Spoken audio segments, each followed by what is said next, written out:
myself Sabin Payas from Manorama Horizon, the online education platform of Malayalam Manorama.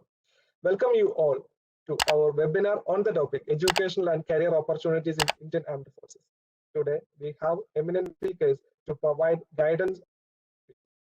Today, this session is honored by the presence of Air Marshal Balakrishnan Suresh, PVSM, AVSM, VM retired. Honorable Air Marshal Balakrishnan Suresh, PVSM, AVSM, VM, is an officer of the Indian Air Force. Looking to his career, he was molded through military establishment at a very young age of 12 and reached the prestigious position as Air Marshal of Indian Air Force. Marshal Suresh is an alumni of Rashtriya Indian Military College in Tehran, National Defence Academy, Pune, and Defence Service Staff College in Wellington. He is graduated in Tactics and Air Combat Development Establishment and a postgraduate from Cranfield University, United Kingdom. Air Marshal Suresh was commissioned as a pilot in the Indian Air Force in 1980. He commanded No. 2 Squadron, the Winged Arrows, as a wing commander and Tactics and Air Combat Development Establishment as a group captain. Air Marshal Suresh held many other positions, including Joint Director and Director for Air Staff Inspection, Director Operations Joint Planning, Directing Staff and Commandant of TACDE, Air Assistant to the Chief of Air Staff, Assistant Chief of the Air Staff Operations Air Defense, Senior Air Staff Officer at the Western Air Command. He was held the position of Air Officer in Chief Personnel at Air Headquarters, heading the staffing and recruitment of Indian Air Force. He also served the Air Officer Commanding in Chief, Southern Air Command during the time of Kerala flood in 2018. He retired as Officer Commanding in Chief of the Western Air Command. I hope his experience in the field will guide us through various possibilities related to Indian Air Force. I am honored to invite Air Marshal Balakrishnan Suresh as the chief speaker of the session. Welcome you, sir. Thank you. Today we have with us Brigadier N.V. Nair, retired, a native of Arakkuti in Alappuzha district. He was selected for training in Indian Military Academy, Dehradun, when he was studying in Maharajas College, Ernakulam in 1971. He was commissioned into artillery in 73. He is a graduate in Defence Service Staff College and postgraduate in Defence Studies.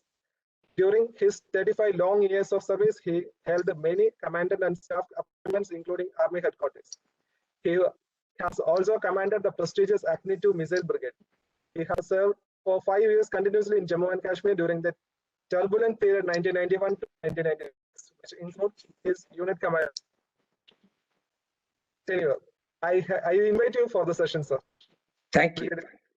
Here with us, Wing Commander Venu Nambishan, retired, whose support the session was possible. He has several years of experience in Indian Air Force and has been part of the renowned Surya Kiran team, the aerobatic demonstration team of Indian Air Force. Welcome you to the session, sir.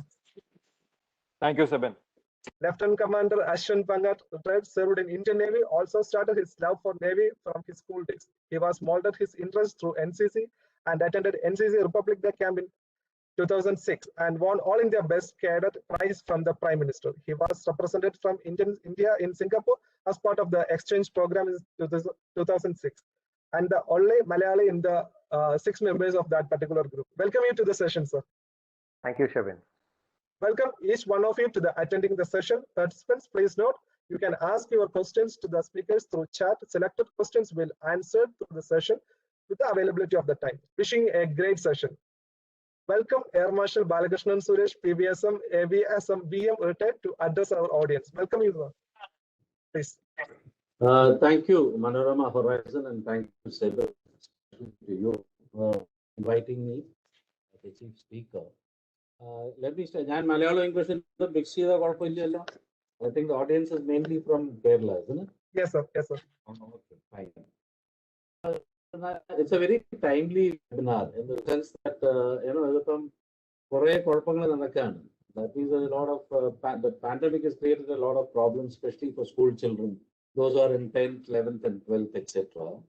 And we've brought in a very eminent panel with Nair, Commander Venu Nambishan, and Commander Ashwan. So a lot of difficulties that is going on at the moment. So it is absolutely timely that you call for this webinar. Now let me also welcome all attendees. I hope that the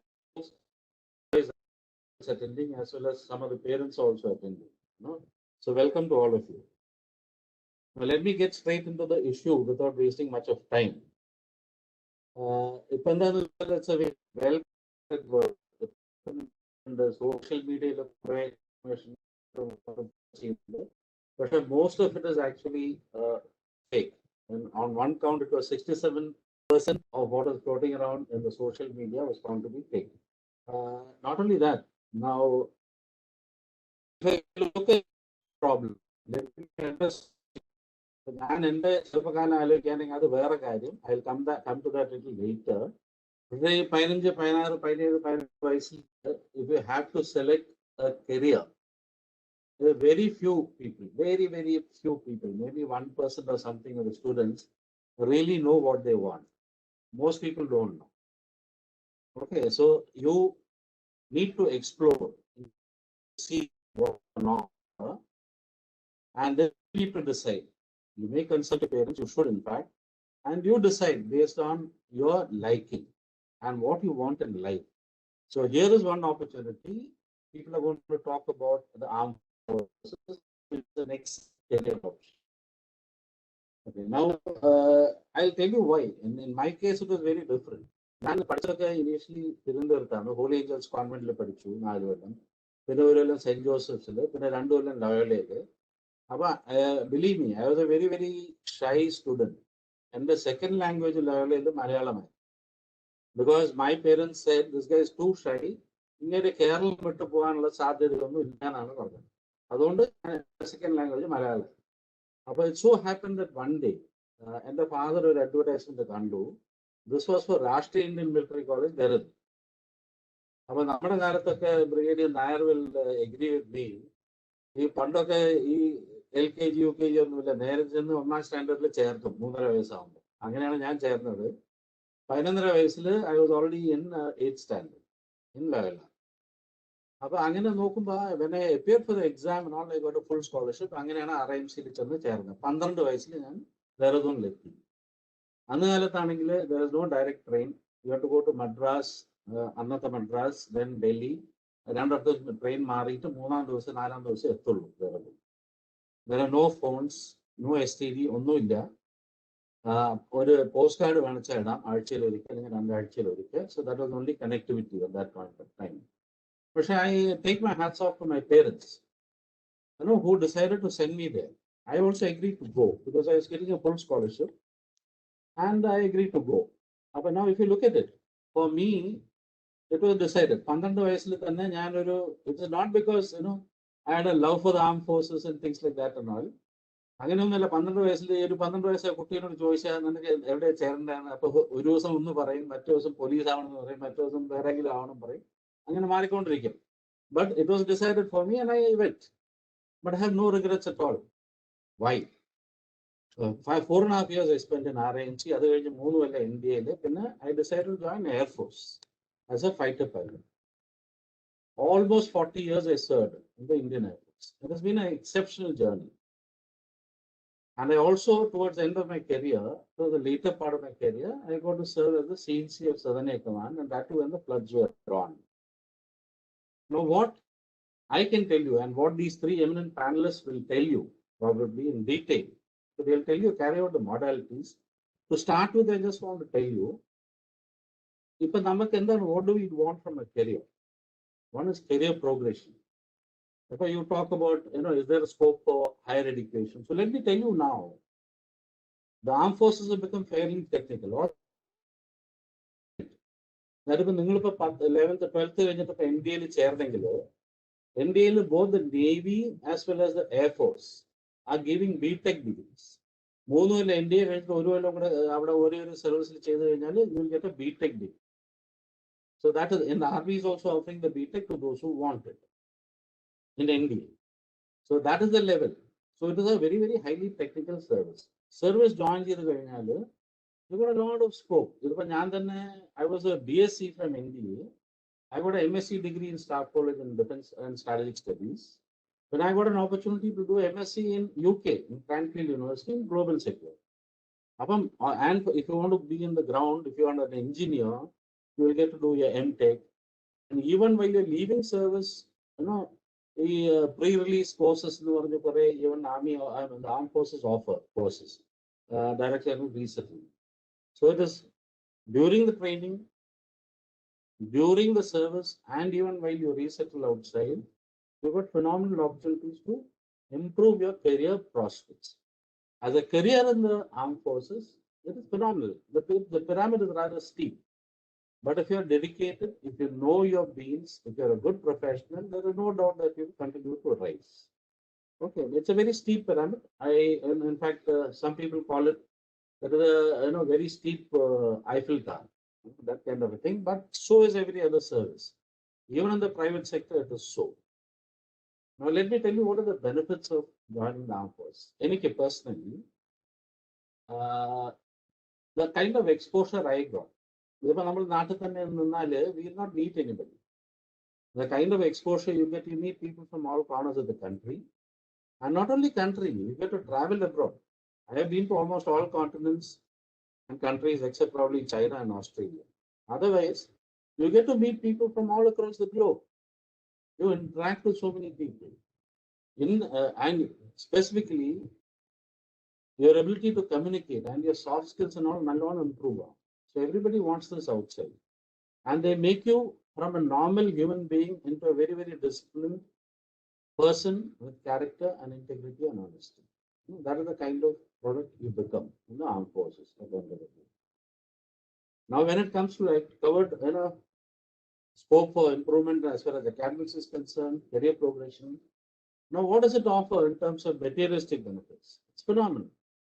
There was a study conducted in 2014 by Jamshedpur, XLRI. So they arrived that, in the cost to company in the Bahrain, but frankly speaking, we calculate the cost to government. So when you join the armed forces, you get benefits like, of course, pay is there. You get a lot of allowances, high altitude allowances there, flying allowances there, submarine allowances there, name it. You got a lot of things. Then you have facilities like canteen, stores department, medical, housing, schooling, sports facilities, messes. You talk about golf. You got to pay through your nose to play golf outside. Okay, so all these facilities are available. The process look after you really well, as well as your family. So you have an ecosystem within the armed forces, and it's a whole family. So that is a very different kind of life that you undertake.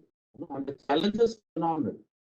From the day you join, you're a leader of men and women. That is what they teach you. As an officer, when you join, you're a leader. That's what people want.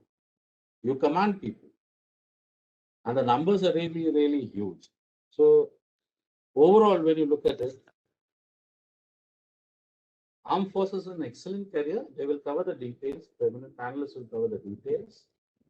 But let me also tell you, this affords an all-round growth in a human being. Anybody whom I have met who's leaving service, either prematurely or on superannuation, they have always praised the armed forces for giving them the kind of support and backing and the education and enhancement as a person. That is what actually they all told. There is a little bit of hesitation. Indian Air Force, Indian Air Force, a lot really so there. But if the exposure of airlines, specifically to armed forces, it is a little on the lower side. When I was here at CNC, and the floods, then we used to have some interactions with the school children and things like that and all. The real knowledge of the armed forces is a little less, probably because there are not enough armed forces units, Army, Navy, or Air Force units in Kerala. Navy has a good commanders, but it's not very, very huge. So please look at it. Please ask the correct questions to these panelists and find out. And believe me, after 40 years, if you ask me, the is in the detail. In Aditha Janmathilanda, I want to become a fighter. I will not hesitate in saying so. Why? Because it's an excellent career. All yours, Sabin, please carry forward. എല്ലാവർക്കും ജയ് Hind. We had an excellent start of today's webinar with the introductory talk with the eminent air warrior, Air Marshal Suresh. And അദ്ദേഹം മലയാളികൾക്ക് ഒരു അഭിമാനമാണ് എന്ന് പറയുന്നതിൽ എനിക്ക് വളരെ സന്തോഷമുണ്ട്. ഇപ്പോൾ ഈ അടുത്തിടയ്ക്ക് CNC ആയിട്ട് റിട്ടയർ ചെയ്ത് തിരുവനന്തപുരത്ത് തന്നെ സെറ്റിൽ ചെയ്തു എന്ന് അറിയുന്നു. അങ്ങേര് എറണാകുളത്തുകാരനാണ്. എറണാകുളത്ത് സെറ്റിൽ ചെയ്യാത്തതിൽ എനിക്ക് ചെറിയൊരു വിഷമമുണ്ട്. Otherwise I would have had more interaction with him.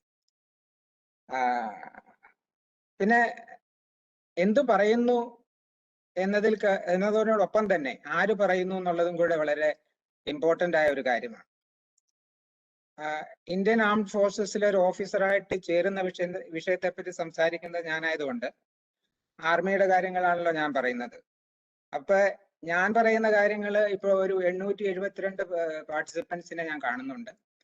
അവരെന്തുകൊണ്ട് എന്റെ വാക്കുകൾ ഒന്ന് ശ്രദ്ധിച്ച് കേൾക്കണം എന്നുള്ളത് എന്ന് വെച്ചാൽ, ഞാൻ ഇന്ത്യൻ മിലിറ്ററി അക്കാഡമിയിൽ ഒരു ജെന്റിൽമാൻ കേഡറ്റ്, ഓഫീസർ കേഡറ്റ് ആയിട്ട് ചേരുന്നതിന്റെ 50ാമത്തെ വർഷം ആണ് ഈ ജൂലൈയില്. 1971 ഞാൻ സെലക്ട് ചെയ്യപ്പെട്ട് അവിടെ ചേരുന്നത്. ഈ ജൂലൈയിൽ 50 വർഷം തികയാണ്.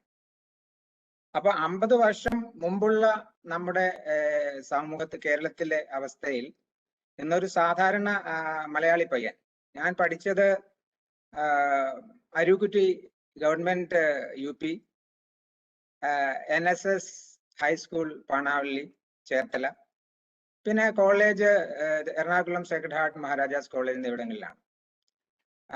ഞാൻ SSLCക്ക് ഒരു 50th റാങ്ക് ഒക്കെ ഉണ്ടായിരുന്നു എങ്കിലും ആർമിയിൽ ചേരേണ്ട കാര്യമുണ്ടായിരുന്നില്ല. പക്ഷെ എന്നെ ഈ ബഗ് ബൈറ്റ് ചെയ്യുന്നത് ഹൈസ്കൂളില് ACC എന്ന് പറഞ്ഞൊരു NCCയുടെ ഒരു ജൂനിയർ ലെവൽ ഇതുണ്ടായിരുന്നു. അതിൽ എന്തുകൊണ്ട് ചേർന്നു. സേക്രഡ് ഹാർട്ടിലും മഹാരാജിലും ഒക്കെ പഠിക്കുമ്പോൾ NCCയിൽ ചേർന്നു. അങ്ങനെ ഈ ഒലീവ് ഗ്രീനുമായിട്ട് ഒരു അടുപ്പം എന്നാണ് തോന്നുന്നത്. മഹാരാജിൽ പഠിക്കുമ്പോൾ സീനിയർ അണ്ടർ ഓഫീസറും കോളേജ് യൂണിയൻ കൗൺസിലറും ആ ഒരു ലെവലിൽ ഉണ്ടായിരുന്ന ആളാണ്. പക്ഷെ ഒരു ജോലി നോക്കേണ്ട അവസരം അന്നുണ്ടായിരുന്നില്ല എങ്കിലും IMA പറ്റിയൊക്കെ അറിയുന്നത് ഈ കാലഘട്ടത്തിലാണ്. അതിനു മുമ്പ് എയർ മാർഷൽ സുരേഷ് പറയുന്ന പോലെ അങ്ങേരുടെ അച്ഛൻ അങ്ങേരെ RIMC പറ്റി അറിയാവുന്നത് കൊണ്ട് അതിനെപ്പറ്റി പറഞ്ഞു. സൈനിക് സ്കൂളിനെ പറ്റി അറിയാവുന്ന പാരന്റ്സ് ഉണ്ടെങ്കിൽ അവര് അങ്ങനെ എന്റെ ലെവലില് ആ ഒരു അവയർനെസ് ഉണ്ടായിരുന്നില്ല. അതുകൊണ്ടാണ് സൈനിക് സ്കൂളിലോ അങ്ങനെ ഒരു റൂട്ട് എടുക്കാൻ പറ്റായിരുന്നത്. എങ്കിലും എന്റെ ഒരു ഹൈ ആവറേജ് ഇന്റലിജൻസ്, പിന്നെ ഒരു പരന്ന വായനയുള്ള ഒരു കുട്ടി, എല്ലാത്തിലും പങ്കെടുക്കുന്ന ഒരു കുട്ടി എന്ന നിലയിൽ ഒക്കെ ആയിരുന്നു. എനിക്കിപ്പോ പുറകോട്ട് നോക്കുമ്പോൾ why I decided to join army and I like this armed force life. അതുകൊണ്ടാണ് UPSCയിൽ എഴുതണമല്ലോ. ഇപ്പോ എൻട്രൻസിന്റെ കാര്യങ്ങളെ പറ്റി നമ്മൾ പടിപടിയായിട്ട് പറയാം.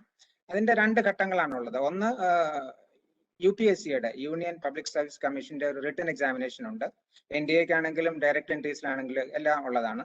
അതിൽ പാസ്സായാൽ നിങ്ങളെ ഒരു സർവീസ് സെലക്ഷൻ ബോർഡ് ഇന്റർവ്യൂസ്, അതിനെപ്പറ്റിയും കുറച്ച് ഡീറ്റെയിൽ ആയിട്ട് പിന്നെ ഞാൻ പറയാം, അങ്ങോട്ട് വിളിക്കും. അപ്പോൾ ഞാൻ 71 നവംബറിലാന്ന് തോന്നുന്നു ഈ UPSC എക്സാം എഴുതുന്ന യൂണിവേഴ്സിറ്റി കോളേജ് തിരുവനന്തപുരത്താണ്. തിരുവനന്തപുരത്ത് ഞാൻ അധികം പോയിട്ടില്ല. 2ാമത്തെ 3ാമത്തെ പ്രാവശ്യമായിരിക്കും ഞാൻ തിരുവനന്തപുരത്ത് പോകുന്നത്. യൂണിവേഴ്സിറ്റി കോളേജിൽ എൻട്രൻസ് എക്സാമിനേഷൻ എഴുതുന്നു, പാസ്സാകുന്നു. I was called for service selection board interview. അത് ജബൽപൂരിലായിരുന്നു. അപ്പോൾ കേരളത്തിന് പുറത്തുനിന്ന് അന്നൊന്നും ഞാൻ സഞ്ചരിക്കാനുള്ള അവസരമൊന്നും ഉണ്ടായിട്ടില്ല. അപ്പോൾ ജബൽപൂർ എത്തിപ്പെടണമെങ്കിൽ 18 വയസ്സുള്ള ഒരു പയ്യൻ എങ്ങനെയാണെന്ന് ചെയ്തു. Looking back I wonder myself, how did I do it? So I was there and I passed. It's a 5 days interview. അതിനെപ്പറ്റി സ്വല്പം ഡീറ്റെയിൽ ആയിട്ട് കുറച്ച് സമയം കഴിയുമ്പോൾ പറയാം. അതിൽ ഫസ്റ്റ് ഷോട്ടിൽ I was സെലക്ടഡ് ചെയ്ത ആൾക്കാർ മെഡിക്കൽ എക്സാമിനേഷൻ ഉണ്ട്. അത് കഴിഞ്ഞ് മെഡിക്കലി ഫിറ്റ് ആണെങ്കിൽ I was fit. അപ്പോൾ റിട്ടൺ ആൻഡ് SSBയുടെ മാർക്കിനോടെ കൂട്ടി മെറിറ്റ് ലിസ്റ്റ് ഉണ്ടാവും. ഇന്ത്യയിലെ ഒരു 80%-നെയാണെന്ന് IMAയിലേക്ക് ഡയറക്ട് എൻട്രി സെലക്ട് ചെയ്തത്. അത് അതിൽ മെറിറ്റ് ലിസ്റ്റിൽ വന്നു. I joined in July 1971. 2 വർഷത്തെ ട്രെയിനിങ് അവിടെ കഴിഞ്ഞു. പിന്നെ എങ്ങനെ ഒരു ഇൻ സർവീസ് ട്രെയിനിങ്, അത് കാര്യങ്ങളെപ്പറ്റി ഞാൻ പിന്നെ സംസാരിക്കാം. അപ്പോൾ ആർമിയിലെ വിദ്യാഭ്യാസ തൊഴിൽ സാധ്യതകളെ കുറിച്ചാണ് ഞാൻ സംസാരിക്കാൻ ഉദ്ദേശിക്കുന്നത്. എന്തിന് അല്ല എന്തുകൊണ്ട് ആർmed ഫോഴ്സസിൽ ചേരണം എന്ന് എയർ മാർഷൽ സുരേഷ് പറഞ്ഞു. ഇനി എന്റെ വിംഗോ നമ്പീശനും നമ്മുടെ കമാൻഡർ അശ്വത്തും ഒക്കെ അവരുടെ അഭിപ്രായം, അവരുടെ എക്സ്പീരിയൻസ് നിന്ന് why should you join armed forces എന്ന് പറയും. ആർമിയിൽ എന്തുകൊണ്ട് ചേരണമെന്ന് ചോദിച്ചാൽ ഒരു ടോപ്പ് ഫ്യൂ ബുള്ളറ്റ് പോയിന്റ്സ് എന്നോട് ആരെങ്കിലും ചോദിച്ചാൽ ഞാൻ പറയുന്നു. ഒന്ന്, ഒരു വർക്ക് ലൈഫ് ബാലൻസ് ആർmed ഫോഴ്സസിലുണ്ട്. ഇപ്പോഴ് IT-യിലൊക്കെ പോകാൻ എഞ്ചിനീയറിംഗ് പഠിച്ച പിള്ളേർക്ക് IT-യിൽ പോവാം. നല്ല pay package, CTC may be around 15 to 20 or even more, I don't know, but good pay package. But the way they are made to work, it is work and work. But ആർമിയിലോ എയർഫോഴ്സിലോ നേവിയിലോ ആണെങ്കിൽ വർക്കിന് time ഉണ്ട്, wars time അല്ലെങ്കിൽ normal ഒരു field area ആണെങ്കിലും ഒരു piece station ആണെങ്കിലും ഞാൻ പറയാണ്, ഒരു 1.5-2 മണി വരെ ഓഫീസ് ഉണ്ടാവും, ട്രെയിനിങ് ഉണ്ടാവും. അത് കഴിഞ്ഞ് റെസ്റ്റ്, അത് കഴിഞ്ഞ് compulsory games. Then if you are once you are an officer, you have your social commitments, you have get-togethers, you have interaction with നമ്മുടെ ട്രൂപ്സോ ആയിട്ടുള്ള ബിഡാഖാനകൾ, അങ്ങനെ പല കാര്യങ്ങളും. അതൊരു പ്രത്യേക ഈ വർക്ക് ലൈഫ് ബാലൻസ് ആർmed ഫോഴ്സസിൽ മാത്രമേ ഉള്ളൂ. അത് it is more relevant now. What I have seen my nephews, my children, how they are working very hard, but are they enjoying their life? Perhaps not. They have the money, but they don't get a complete life എന്നാണ് എൻ്റെ ഒരു അഭിപ്രായം. പിന്നെ നമ്മൾ ഒരു ദേശ സുരക്ഷയുടെ ഭാഗമാണ്. അത് that is a aim plus. You are getting, it's a career for you. അതിനുള്ള ശമ്പളം കിട്ടും. So it's a career for you, but you are doing a noble job. ഈ സമൂഹം വളരെ ബഹുമാനത്തോടെ നോക്കിക്കാണുന്ന ഒരു വിഭാഗമാണ് ആർmed ഫോഴ്സസ്. നിങ്ങൾ ഏത് വിഭാഗത്തെയാണെന്ന് പബ്ലിക്കിനോട് ചോദിച്ചാൽ ഒരു ഗാലപ്പോൾ നടത്തുമ്പോൾ എപ്പോഴും നമ്പർ 1 ഈസ് ആർmed ഫോഴ്സസ്. അപ്പോ അങ്ങനെ ഒരു ഇതിന്റെ ഭാഗമായിട്ട് എന്തെല്ലാം ട്രഡീഷണൽ ഉള്ളതാണ്. ഞാൻ ഇപ്പൊ എയർ മാർഷൽ 40 വർഷം സർവീസ് ചെയ്തു. എന്നെയൊക്കെ 3 സ്റ്റാർ ജനറൽ ആയിരുന്ന ആളാണ് ഞാൻ. 1 സ്റ്റാർ കിട്ടിയ ആളാണ്. അപ്പൊ ഞാൻ 35 വർഷം സർവീസ് ചെയ്തതിൽ പ്ലസ് 2 ഇയേഴ്സ് IMA ഞാൻ 37 വർഷം ആർമി യൂണിഫോം ഇട്ടിട്ടുണ്ട്. ഒലീവ് ഗ്രീൻ യൂണിഫോം ഇട്ടുള്ള ആളാണ്. അപ്പോ ഈ ഒരു എല്ലാവരും ബഹുമാനിക്കുന്ന ഒരു വിഭാഗത്തിന്റെ ഭാഗമാകാൻ പറ്റുന്നത് ഒരു വലിയ ഭാഗ്യമാണ്. ഇപ്പോ തിരിഞ്ഞു നോക്കുമ്പോൾ ഞാൻ റിട്ടയർ ചെയ്ത് കഴിഞ്ഞിട്ട് ഒരു 10 വർഷത്തിൽ കൂടുതലായിട്ടുണ്ട്. എങ്കിലും ഇപ്പോഴും എന്റെ യൂണിറ്റിലെ ആൾക്കാർ രാവിലെ പരിചയമുള്ളവര് ജയഹിന്ദിന്റെ എത്ര മെസ്സേജുകളാണ് വരുന്നതെന്ന് അത്ഭുതമാണ്. എന്ന് പറഞ്ഞാൽ അവരങ്ങനെയാണ് നമ്മൾ നോക്കിക്കാണുന്നത്. ഞാൻ സർവ് ചെയ്ത യൂണിറ്റിന്റെ ആനിവേഴ്സറി റേസിംഗ് ഡേ ഉള്ളപ്പോൾ എവിടെയാണെങ്കിലും എനിക്ക് പോകാൻ പറ്റുമെങ്കിൽ ഞാൻ പോയി അറ്റൻഡ് ചെയ്യും. അപ്പോ ആ ഒരു കൂട്ടായ്മ വേറെ ഏതെങ്കിലും വിഭാഗത്തിനുണ്ടോ എന്ന് ചോദിച്ചാൽ ഇല്ലെന്നായിരിക്കും എന്റെ അഭിപ്രായം.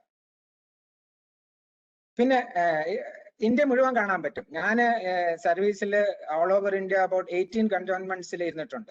എല്ലാ ലാൻഡ് ബോർഡറും കണ്ടിട്ടുണ്ട്. സ്റ്റാർട്ടിങ് ഫ്രം ബംഗ്ലാദേശ്, ചൈന ആയിട്ടുള്ള അരുണാചൽ പ്രദേശ് ആകട്ടെ, ഇപ്പുറത്തേക്ക് വന്നാല് വാലിയിൽ ലേ ലഡാക്ക് വാലിയില് ഞാൻ പറഞ്ഞ പോലെ ഒരു 6 വർഷം തുടർച്ചയായിട്ട് സർവീസ് ചെയ്തിട്ടുണ്ട്. ഒരു 91-96 കാലത്തിൽ. പിന്നെ ബ്രിഗേഡിയർ ആയിട്ട് പിന്നെയും ചെയ്തിട്ടുണ്ട്. പിന്നെ ഇങ്ങോട്ട് താഴത്തോട്ട് വന്നാൽ രാജസ്ഥാൻ ബോർഡർ, ആ ഒരു ഡെസേർട്ട് സെക്ടർ രാജസ്ഥാൻ, അവിടെ സർവ് ചെയ്തിട്ടുണ്ട്. എല്ലാം കാണാൻ പറ്റും. think about the type of food which you taste. It's not only what we get in Kerala.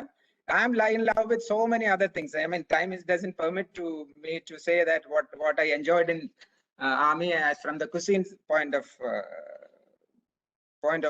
time. പിന്നെ ഉള്ളത് ഫിസിക്കൽ ഫിറ്റ്നസ്. ഇപ്പൊ പലർക്കും നമ്മുടെ പോലീസിനെ കാണുമ്പോ, കേരള പോലീസിനെ ഒക്കെ കാണുമ്പോ എനിക്ക് ആവാസം പറഞ്ഞ നാണം തോന്നും. The way they have their the midriff കൊടവയറും വച്ചുകൊണ്ട് നടക്കുന്ന കണ്ടാൽ it never happens in armed forces. It's a part. Every year, if you want to get your leave, you have to pass your battle physical efficiency test എന്നാണ് ആർമിയിൽ പറയുന്നത്. അതില് 2 mile ഓട്ടം, അങ്ങനെ പല ഫ്ലെക്സിബിലിറ്റി ഉള്ള കാരണങ്ങൾ ഇതെല്ലാം പാസ്സായതിനൊക്കെ ലീവിൽ വിടുള്ള ആൾക്കാരെ. അപ്പൊ ബൈ ഫോഴ്സ് ഞാൻ ഈ പറഞ്ഞ പോലെ വൈകുന്നേരം ഗെയിംസ് ഉണ്ട്. ട്രൂപ്സിന്റെ കൂടെ ഗെയിംസ് കളിക്കണം. ഫുട്ബോൾ, ബാസ്കറ്റ്ബോൾ, വോളിബോൾ, അങ്ങനെയുള്ള കാര്യങ്ങൾ ഇല്ലാതെ then your own officer like sports, golf, അതുപോലെ കാര്യങ്ങളുണ്ട്. ടെന്നീസ് ഉണ്ട്, സ്ക്വാഷ് ഉണ്ട്. അതിനൊക്കെയുള്ള ഒരു അവസരം ആർമിയിലോ ഒരു ആർം ഫോഴ്സസിൽ മാത്രമേ കിട്ടുകയുള്ളൂ. അത് it is feeling stay fit you must join arm forces. പിന്നെ last but the first one is the command of troops. അതൊരു ഇറ്റ്സ് എ ഡിഫറെന്റ് ഫീലിംഗ്. ഞാനൊരു സെക്കൻഡ് ലെഫ്റ്റനന്റ് 1 പിപ്പർ ആയിട്ട് ജോയിൻ ചെയ്ത യൂണിറ്റ് ഞാൻ കമാൻഡ് ചെയ്യുന്നത് 91-94 കാലത്തിലാണ്. അപ്പോൾ എനിക്കൊരു 21 വർഷം സർവീസ് കിട്ടിക്കഴിഞ്ഞിട്ട് second lieutenant, captain, major, lieutenant colonel എന്നാണ് ഇപ്പോഴത്തെ ആർമിയിലെ കമാൻഡിംഗ് ഓഫീസർ. ഞാൻ ആകുന്നത് ഒരു 21 വർഷം, അന്ന് ഒരു 21 വർഷമൊക്കെ എടുക്കും ഒരു ഓഫീസർ കമാൻഡിംഗ് ഓഫീസർ ആകാൻ. ഞാൻ ഒരു ചൈൽഡായിട്ട് ചേർന്ന എൻ്റെ കൂടെ ഉണ്ടായിരുന്ന റിക്രൂട്ട് ആണ് ഞാൻ കമാൻഡിംഗ് ഓഫീസർ ആയപ്പോൾ എൻ്റെ other people below officer rank PBOR എന്ന് പറയും. അതിലെ ഏറ്റവും മുകളിലുള്ള ഒരാളുണ്ട്, സുബേദാർ മേജർ എന്നാണ് ഞങ്ങൾ പറയുന്നത്. ആ യൂണിറ്റിന്റെ മോട്ടിവേഷണൽ കാര്യങ്ങളുള്ള ഒരു വലിയ കമാൻഡിംഗ് ഓഫീസറിന്റെ അഡ്വൈസറാണ്. അത് എൻ്റെ കൂടെ റിക്രൂട്ട് ആയിരുന്ന ആളായിരുന്നു, എൻ്റെ കൂടെ സുബേദാർ മേജർ ആയിരുന്നത്. അതൊക്കെ ഒരു പ്രത്യേക ഒരു വളരെ is A peculiar feeling which we have. This command of troops is A mutual respect between you look after their welfare, they look after you, they respect you. The respect is mutual in armed forces. And as far as army is concerned, maybe in the air force the pilot goes onto the enemy area, but army lagumba as a unit has to go. If you want to attack, capture an enemy objective, the officer, the young officer, the officers lead and lead the troop, and that's how we do things. Appo peace time bonding, and that feeling, if you want to get it, and that is one thing you have to feel. And അത് എങ്ങനെയെന്ന് എനിക്ക് define ചെയ്യാൻ ബുദ്ധിമുട്ടാണ്. അതിന് വേണമെങ്കിൽ command of troops feeling കിട്ടാൻ armed ഫോഴ്സസിൽ ചേരണം. പിന്നെ ആർമിയിൽ ചേർന്നാൽ നിങ്ങൾക്ക് പട്ടാളക്കാരനല്ല, ഒരു ഹെലികോപ്റ്റർ പൈലറ്റും കൂടെ ആകാം ഓഫീസർ ആണെങ്കിൽ. നിങ്ങൾക്ക് ആർമി ഏവിയേഷൻ എന്ന് പറഞ്ഞിട്ടുണ്ട്, ഒരു ക്യാപ്റ്റൻ ലെവലിൽ you can go for the selection, or pilot battery test ഉണ്ട്, അതിന്റെ ആപ്റ്റിറ്റ്യൂഡ് ഉണ്ടെങ്കിൽ you can go and fly helicopters also. ആർമിയുടെ ഘടനയെ പറ്റി ഒന്ന് പറയാം. നമ്മൾ ഇപ്പൊ ആർമി എന്ന് പറഞ്ഞാൽ what does it consist of?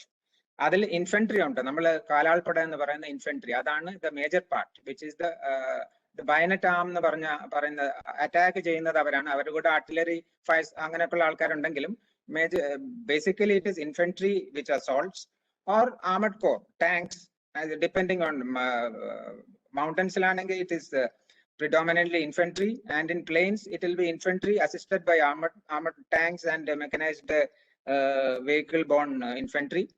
Appo infantry ellavarkum fire power venam. The first attack we do is with fire. Adu mainly cheyyunnathu artillery. I am from artillery. Artillery guns, rockets, missiles, അങ്ങനെയുള്ള പല കാര്യങ്ങളും ഉണ്ട്. പലതരത്തിലുള്ള ഇതുണ്ട്. അപ്പോ infantry കഴിഞ്ഞാൽ ഏറ്റവും കൂടുതൽ യൂണിറ്റ് ഉള്ളത് ആർട്ടിലറിക്കാണ്. Infantry, artillery, armoured corps, tanks, അവരുടെ ഇതിന് കവചിത വാഹനങ്ങളുള്ളതാണ് ആർമഡ് കോർ എന്ന് പറയുന്നത്. ആർമഡ് കോറിന്റെ കൂടെ ഇൻഫൻട്രി ഉണ്ടാവണം മാച്ചിങ് മൊബിലിറ്റിക്ക്. അതിനാണ് മെക്കനൈസ്ഡ് ഇൻഫൻട്രി എന്ന് പറയും. അതിനുള്ള മാച്ചിങ് മൊബിലിറ്റിക്കുള്ള വെഹിക്കിൾസ്, ട്രാക്ട് വെഹിക്കിൾസ് ഉള്ള ആൾക്കാരാണ് ഈ മെക്കനൈസ്ഡ് ഇൻഫൻട്രി എന്ന് പറയുന്നത്. പിന്നെ ആർമി എയർ ഡിഫൻസ്, ഇപ്പോ എനിമി എയറിനെ ഒക്കെ കൗണ്ടർ ചെയ്യാൻ ആർമി ഒരു 1000 feet വരെ ആർമിയുടെ റെസ്പോൺസിബിലിറ്റി ആണെന്നാണ് വൈപ്പ്. അത് അംബർല എയർ ഡിഫൻസ് അംബർല കൊടുക്കുന്നത് ആർമി എയർ ഡിഫൻസ് എന്ന് പറയുന്ന മുമ്പ് ആർട്ടിലറിയുടെ ഭാഗമായിരുന്ന ഒരു വിഭാഗമാണ്. Army air defence, engineers, Kombat engineering, mine laying, mine breaching, bridge construction, road construction, അതുപോലെയൊക്കെ ചെയ്യുന്നവരാണ് ആർമി എഞ്ചിനീയേഴ്സ്. സ്റ്റാപ്പേഴ്സ് എന്നും പറയും. പിന്നെ സിഗ്നലേഴ്സ്, കമ്മ്യൂണിക്കേഷൻ കൊടുക്കുന്നവർ, കമ്പ്യൂട്ടേഴ്സ്, അവരൊക്കെ ചെയ്യുന്നത്. Ordnance, cater for the ammunition, weapons, equipment, അവർ ചെയ്യുന്നതാണ് ഓർഡിനൻസ് കോർ. ASC, നമ്മുടെ റാഷൻ, POL, അതൊക്കെ കേറ്റർ ചെയ്യുന്നവരാണ് army service corps. EME is the repairing of the equipment. Medical, army medical corps. ഈ ഒരു ഇതില് പണ്ട് മുതലേ ലേഡി ഡോക്ടേഴ്സും കൂടെ ഉണ്ടായിരുന്നു. What is the can women, I just saw a I think chat saying that how can women get into the service army na. Appo earlier army lady doctors were there, but from 92 onwards ladies in a very avenue undu. I will come to it little later. Provost, army police undu, intelligence corps ഉണ്ട്, army education corps ഉണ്ട്, remote and veterinary, നമ്മുടെ horse മ്യൂൾസിനെയൊക്കെ നോക്കുന്നവരാണ് remote and veterinary corps. പിന്നെ military nursing service, അതിനെപ്പറ്റി ഒരു ചെറുതായിട്ട് later ആയി കമ്മിറ്റ്. 1992 മുതലാണ് സ്ത്രീകൾക്കും ഓഫീസേഴ്സ് ആകാനുള്ള ഒരു സാധ്യത, ഒരു ചാൻസ് കിട്ടിയത്.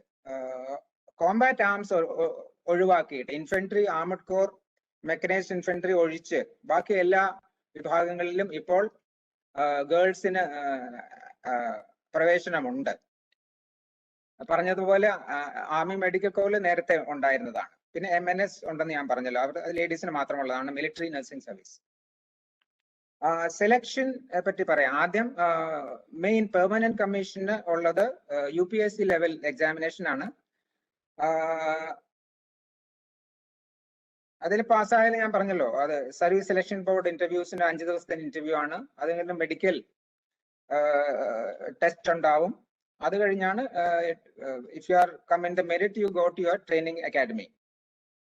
ദ ബേസിക് ഇത് പാർട്ടിസിപ്പന്റ് ഒന്ന് നോട്ട് ചെയ്യാവുന്നതാണ്. നമ്മുടെ ആർമിയിൽ ജോയിൻ ചെയ്യാനാണെങ്കിൽ അതിനുള്ള വെബ്സൈറ്റ് www.joinindianarmy.nic.in joinindianarmy.nic.in എന്നുള്ളതാണ് വെബ്സൈറ്റ്. അത് നോട്ട് ചെയ്തോളൂ. ഇവിടെ എപ്പോഴാണ് എൻട്രൻസ് എക്സാംസ് ഉള്ളത്, അവരുടെ നിങ്ങളുടെ what are your education qualification, age restrictions, അതെല്ലാം ഇതിലുണ്ടാവും. പീരിയോഡിക്കലി ഇത് നോക്കിക്കൊണ്ടിരിക്കുക. ഇല്ലെങ്കിൽ നമ്മുടെ ന്യൂസ് പേപ്പേഴ്സിൽ ഇതിന്റെ അഡ്വർടൈസ്മെന്റ്സ് കാലാകാലങ്ങളിൽ വരും, അതും ശ്രദ്ധിക്കുക.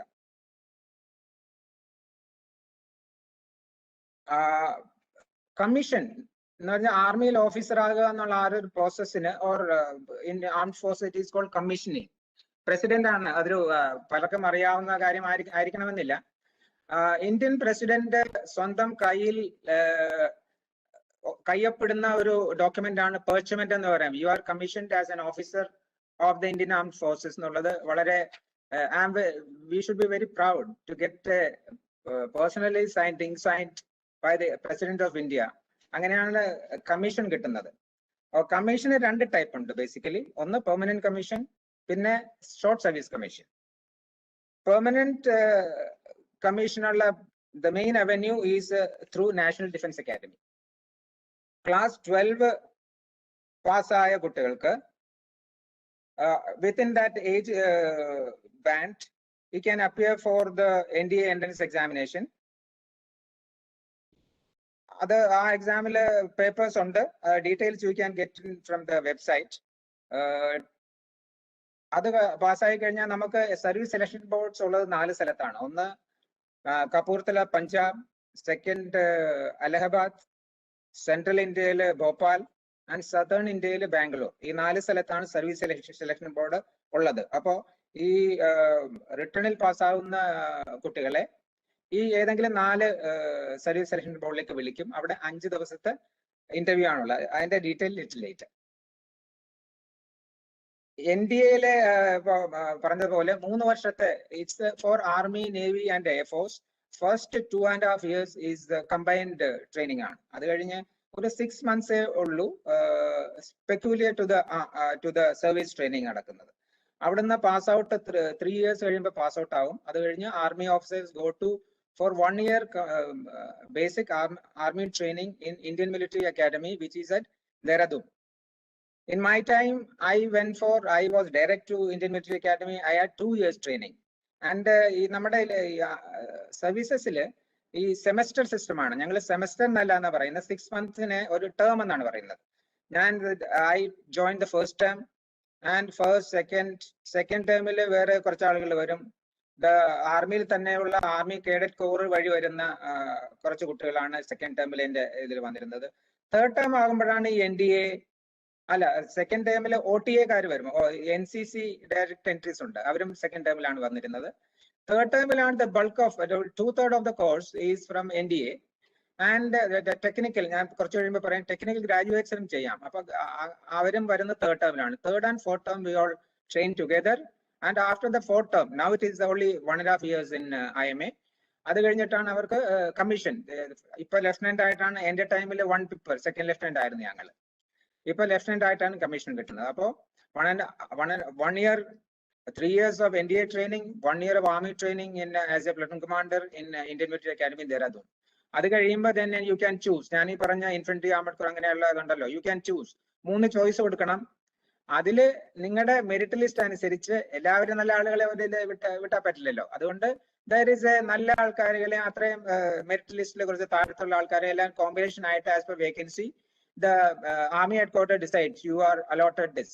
Infantry you will go to Bihar regiment, you will go to Gurkhas, you will go to artillery.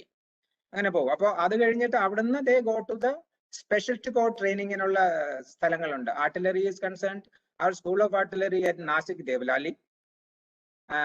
അങ്ങനെ പല സ്ഥലങ്ങളുണ്ട്. ആർമഡ് കോറിന്റെ ആണെങ്കിൽ അഹമ്മദ്നഗറിലാണ്, EMA ആണെങ്കിൽ കൂടുതലും സെക്കൻഡറാബാദിലാണ്, സിഗ്നൽസ് ആണെങ്കിൽ മൗവിലാണ് അവരുടെ ബേസിക് കോളേജ് ഉള്ളത്. അവിടെ generally about 6 months young officers training ആണ് കിട്ടുന്നത്.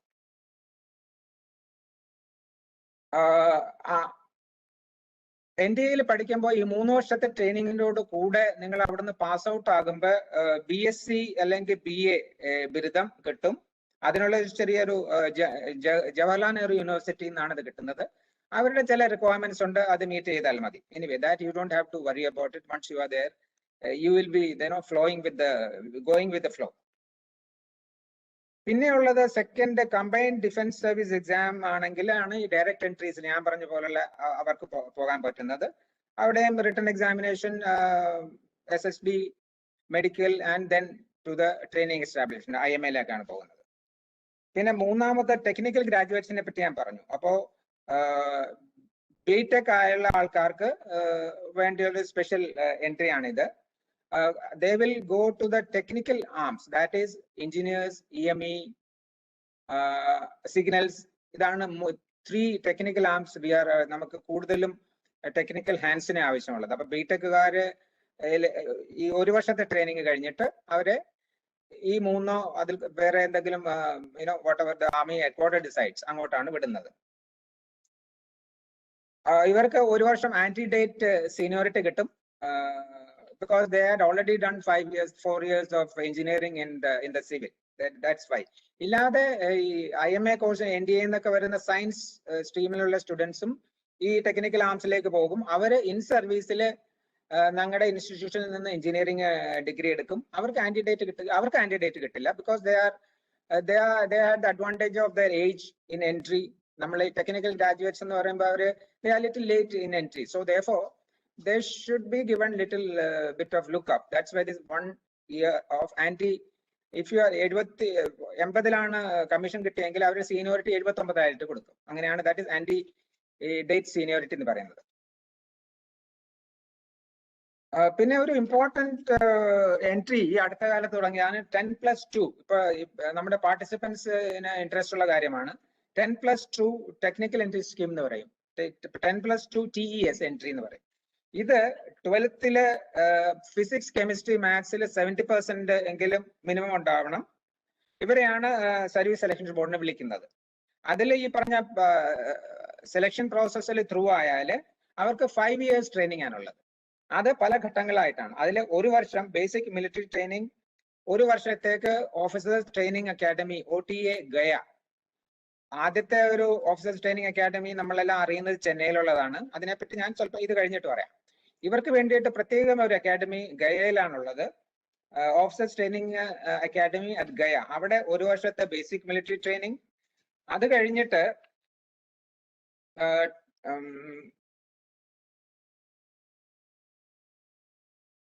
Technical training in 2 parts. ഒരു 3 വർഷത്തെ പാർട്ട് 1 3 years. അത് അവരുടെ സെപ്പറേറ്റ് ഏത് ടെക്നിക്കൽ ആമിലേക്കാണ് പോകുന്നത് അവിടെ അവർ ഡിഗ്രിയുടെ ചെയ്യുന്നതാണ്. അപ്പോൾ the last year final year of degree after 3 years they get commission lieutenant ആയിട്ടാണ്.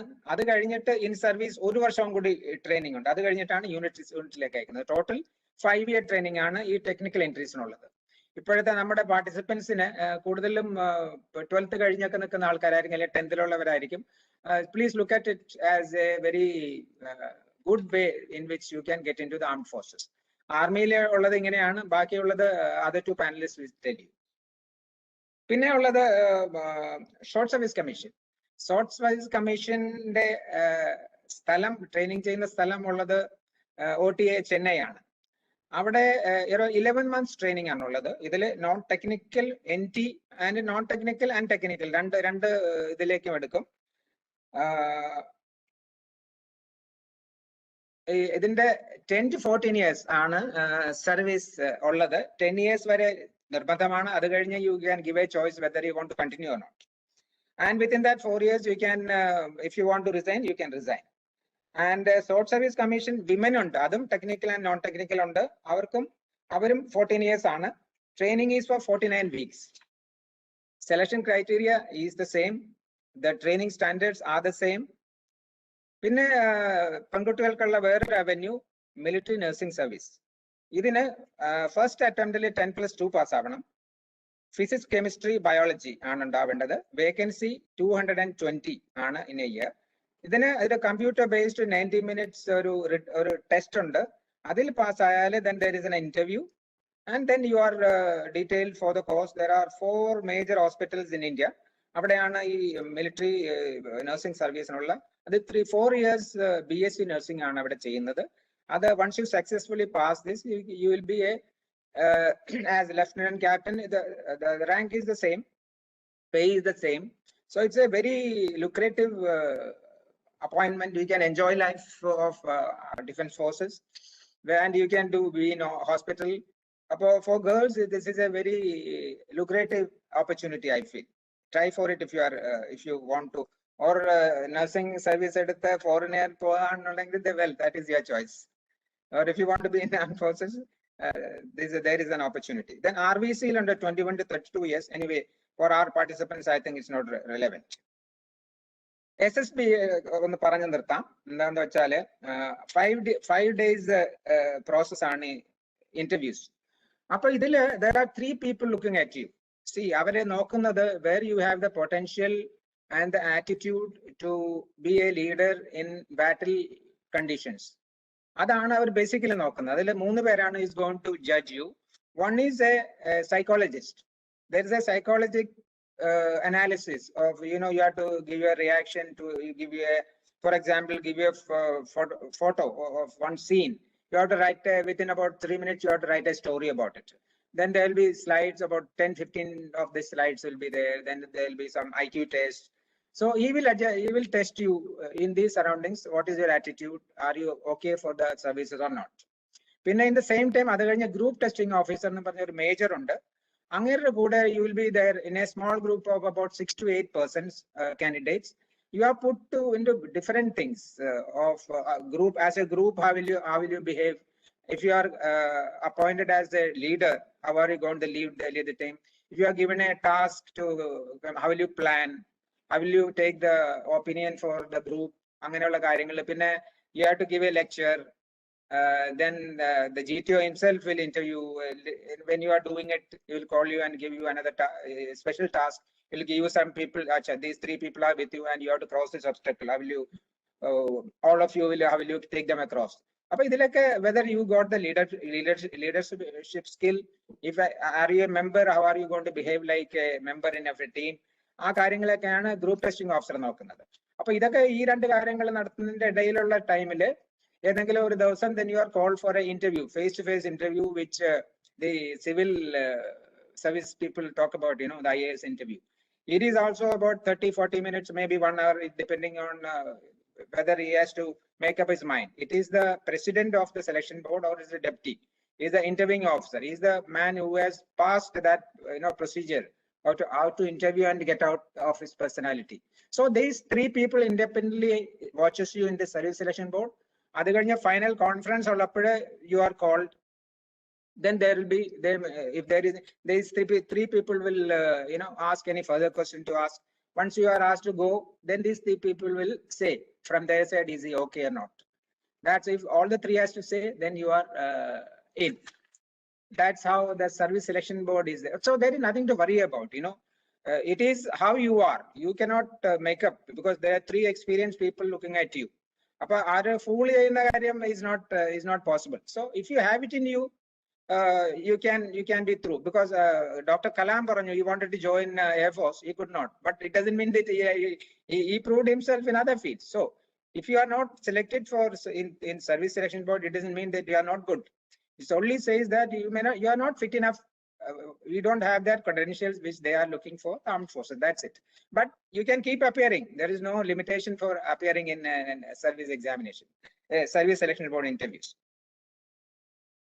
അപ്പോ പിന്നെ ഒരു ലാസ്റ്റ് പോയിന്റ് ആയിട്ട് പറയാനുള്ളത്, ഇപ്പൊ നിങ്ങൾക്ക് it's not relevant to you people because you are already in the school.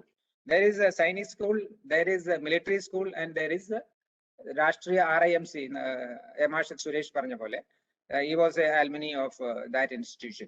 If not you cannot go, but your siblings, ningade nephews or ningade brothers, even girls now can get into it. So please keep this in your mind. If you feel that this boy is good enough for this, or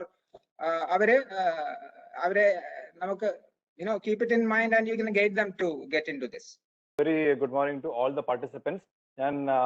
എനിക്ക് ഇവിടെ ഇപ്പം ഇന്ന് നമ്മുടെ ഈ webinar കാണുന്നതിൽ ചെറുപ്പക്കാർ മാത്രമല്ല, അവരുടെ കൂടെ ചിലരുടെ കൂടെ അവരുടെ മാതാപിതാക്കളും ഉണ്ടാകും എന്ന് ഞാൻ കരുതുന്നു. കാരണം ഒരുപാട് നമ്മൾ കേസ് നമ്മൾ നോക്കുമ്പോൾ അതിൽ കുട്ടികൾക്ക് ഏറ്റവും കൂടുതൽ പ്രേരണ നൽകുന്നത് അവരുടെ മാതാപിതാക്കളാണ്. അവരെ ഏറ്റവും കൂടുതൽ ഇൻഫ്ലുവൻസ് ചെയ്യുന്നത് അവരുടെ പിയേഴ്സ്, അതായത് അവരുടെ കൂടെ പഠിക്കുന്നവരോ അല്ലെങ്കിൽ അവരുടെ സുഹൃത്തുക്കളോ കഴിഞ്ഞാൽ അവരുടെ മാതാപിതാക്കളാണ് എന്ന് ഞാൻ കരുതുന്നു. ആൻഡ് അതുകൊണ്ട് തന്നെ ഇന്ന് കുട്ടികളോടൊപ്പം മാതാപിതാക്കളും ഉണ്ടാകും എന്ന ഒരു കോൺസെപ്റ്റോട് കൂടിയാണ് ഞാൻ മുന്നോട്ട് പോകുന്നത്. ആ രീതിയിലാണ് ഞാൻ എന്റെ പ്രസന്റേഷൻ തയ്യാറാക്കിയിരിക്കുന്നതും. ഒരുപക്ഷെ അങ്ങോട്ടും ഇങ്ങോട്ടും ചോദിച്ച് നമുക്ക് സംശയങ്ങളെല്ലാം തീർക്കാം. ഞാൻ ഒരുവിധം നമ്മുടെ സായുധ സേനയെ പറ്റിയുള്ള നിങ്ങൾക്കെല്ലാം ഒരു ഔട്ട്ലുക്ക് എയർ മാർഷൽ സുരേഷ് സാറും ബ്രിഗേഡിയർ നായർ സാറും നിങ്ങൾക്ക് തന്നു കഴിഞ്ഞു. എന്തുകൊണ്ടും സുരേഷ് സാർ പറഞ്ഞ പോലെ ഇന്നത്തെ നമ്മൾ വളരെ കലുഷിതമായ ഒരു കാലഘട്ടത്തിലൂടെയാണ് കടന്നു പോകുന്നത്. ഇന്ന് കാര്യങ്ങൾ വളരെ അൺസർട്ടൺ ആണ്. ഒന്നിനെ പറ്റി നമുക്ക് ഒരു ഷുവറിറ്റി ഇല്ലാത്തൊരു സമയത്ത് പലർക്കും ജോലി നഷ്ടപ്പെട്ട് നിൽക്കുന്നു, പലർക്കും അവരുടെ ശമ്പളത്തിൽ വൻ വെട്ടിക്കുറവ് നടന്നിട്ടുണ്ട്. നാളത്തെ പറ്റി എല്ലാം ഒരു ചോദ്യചിഹ്നമായി നിൽക്കുമ്പോൾ നമുക്ക് തിരഞ്ഞെടുക്കാൻ പറ്റുന്ന ഏറ്റവും നല്ല ഒരു കരിയർ എന്താണ്?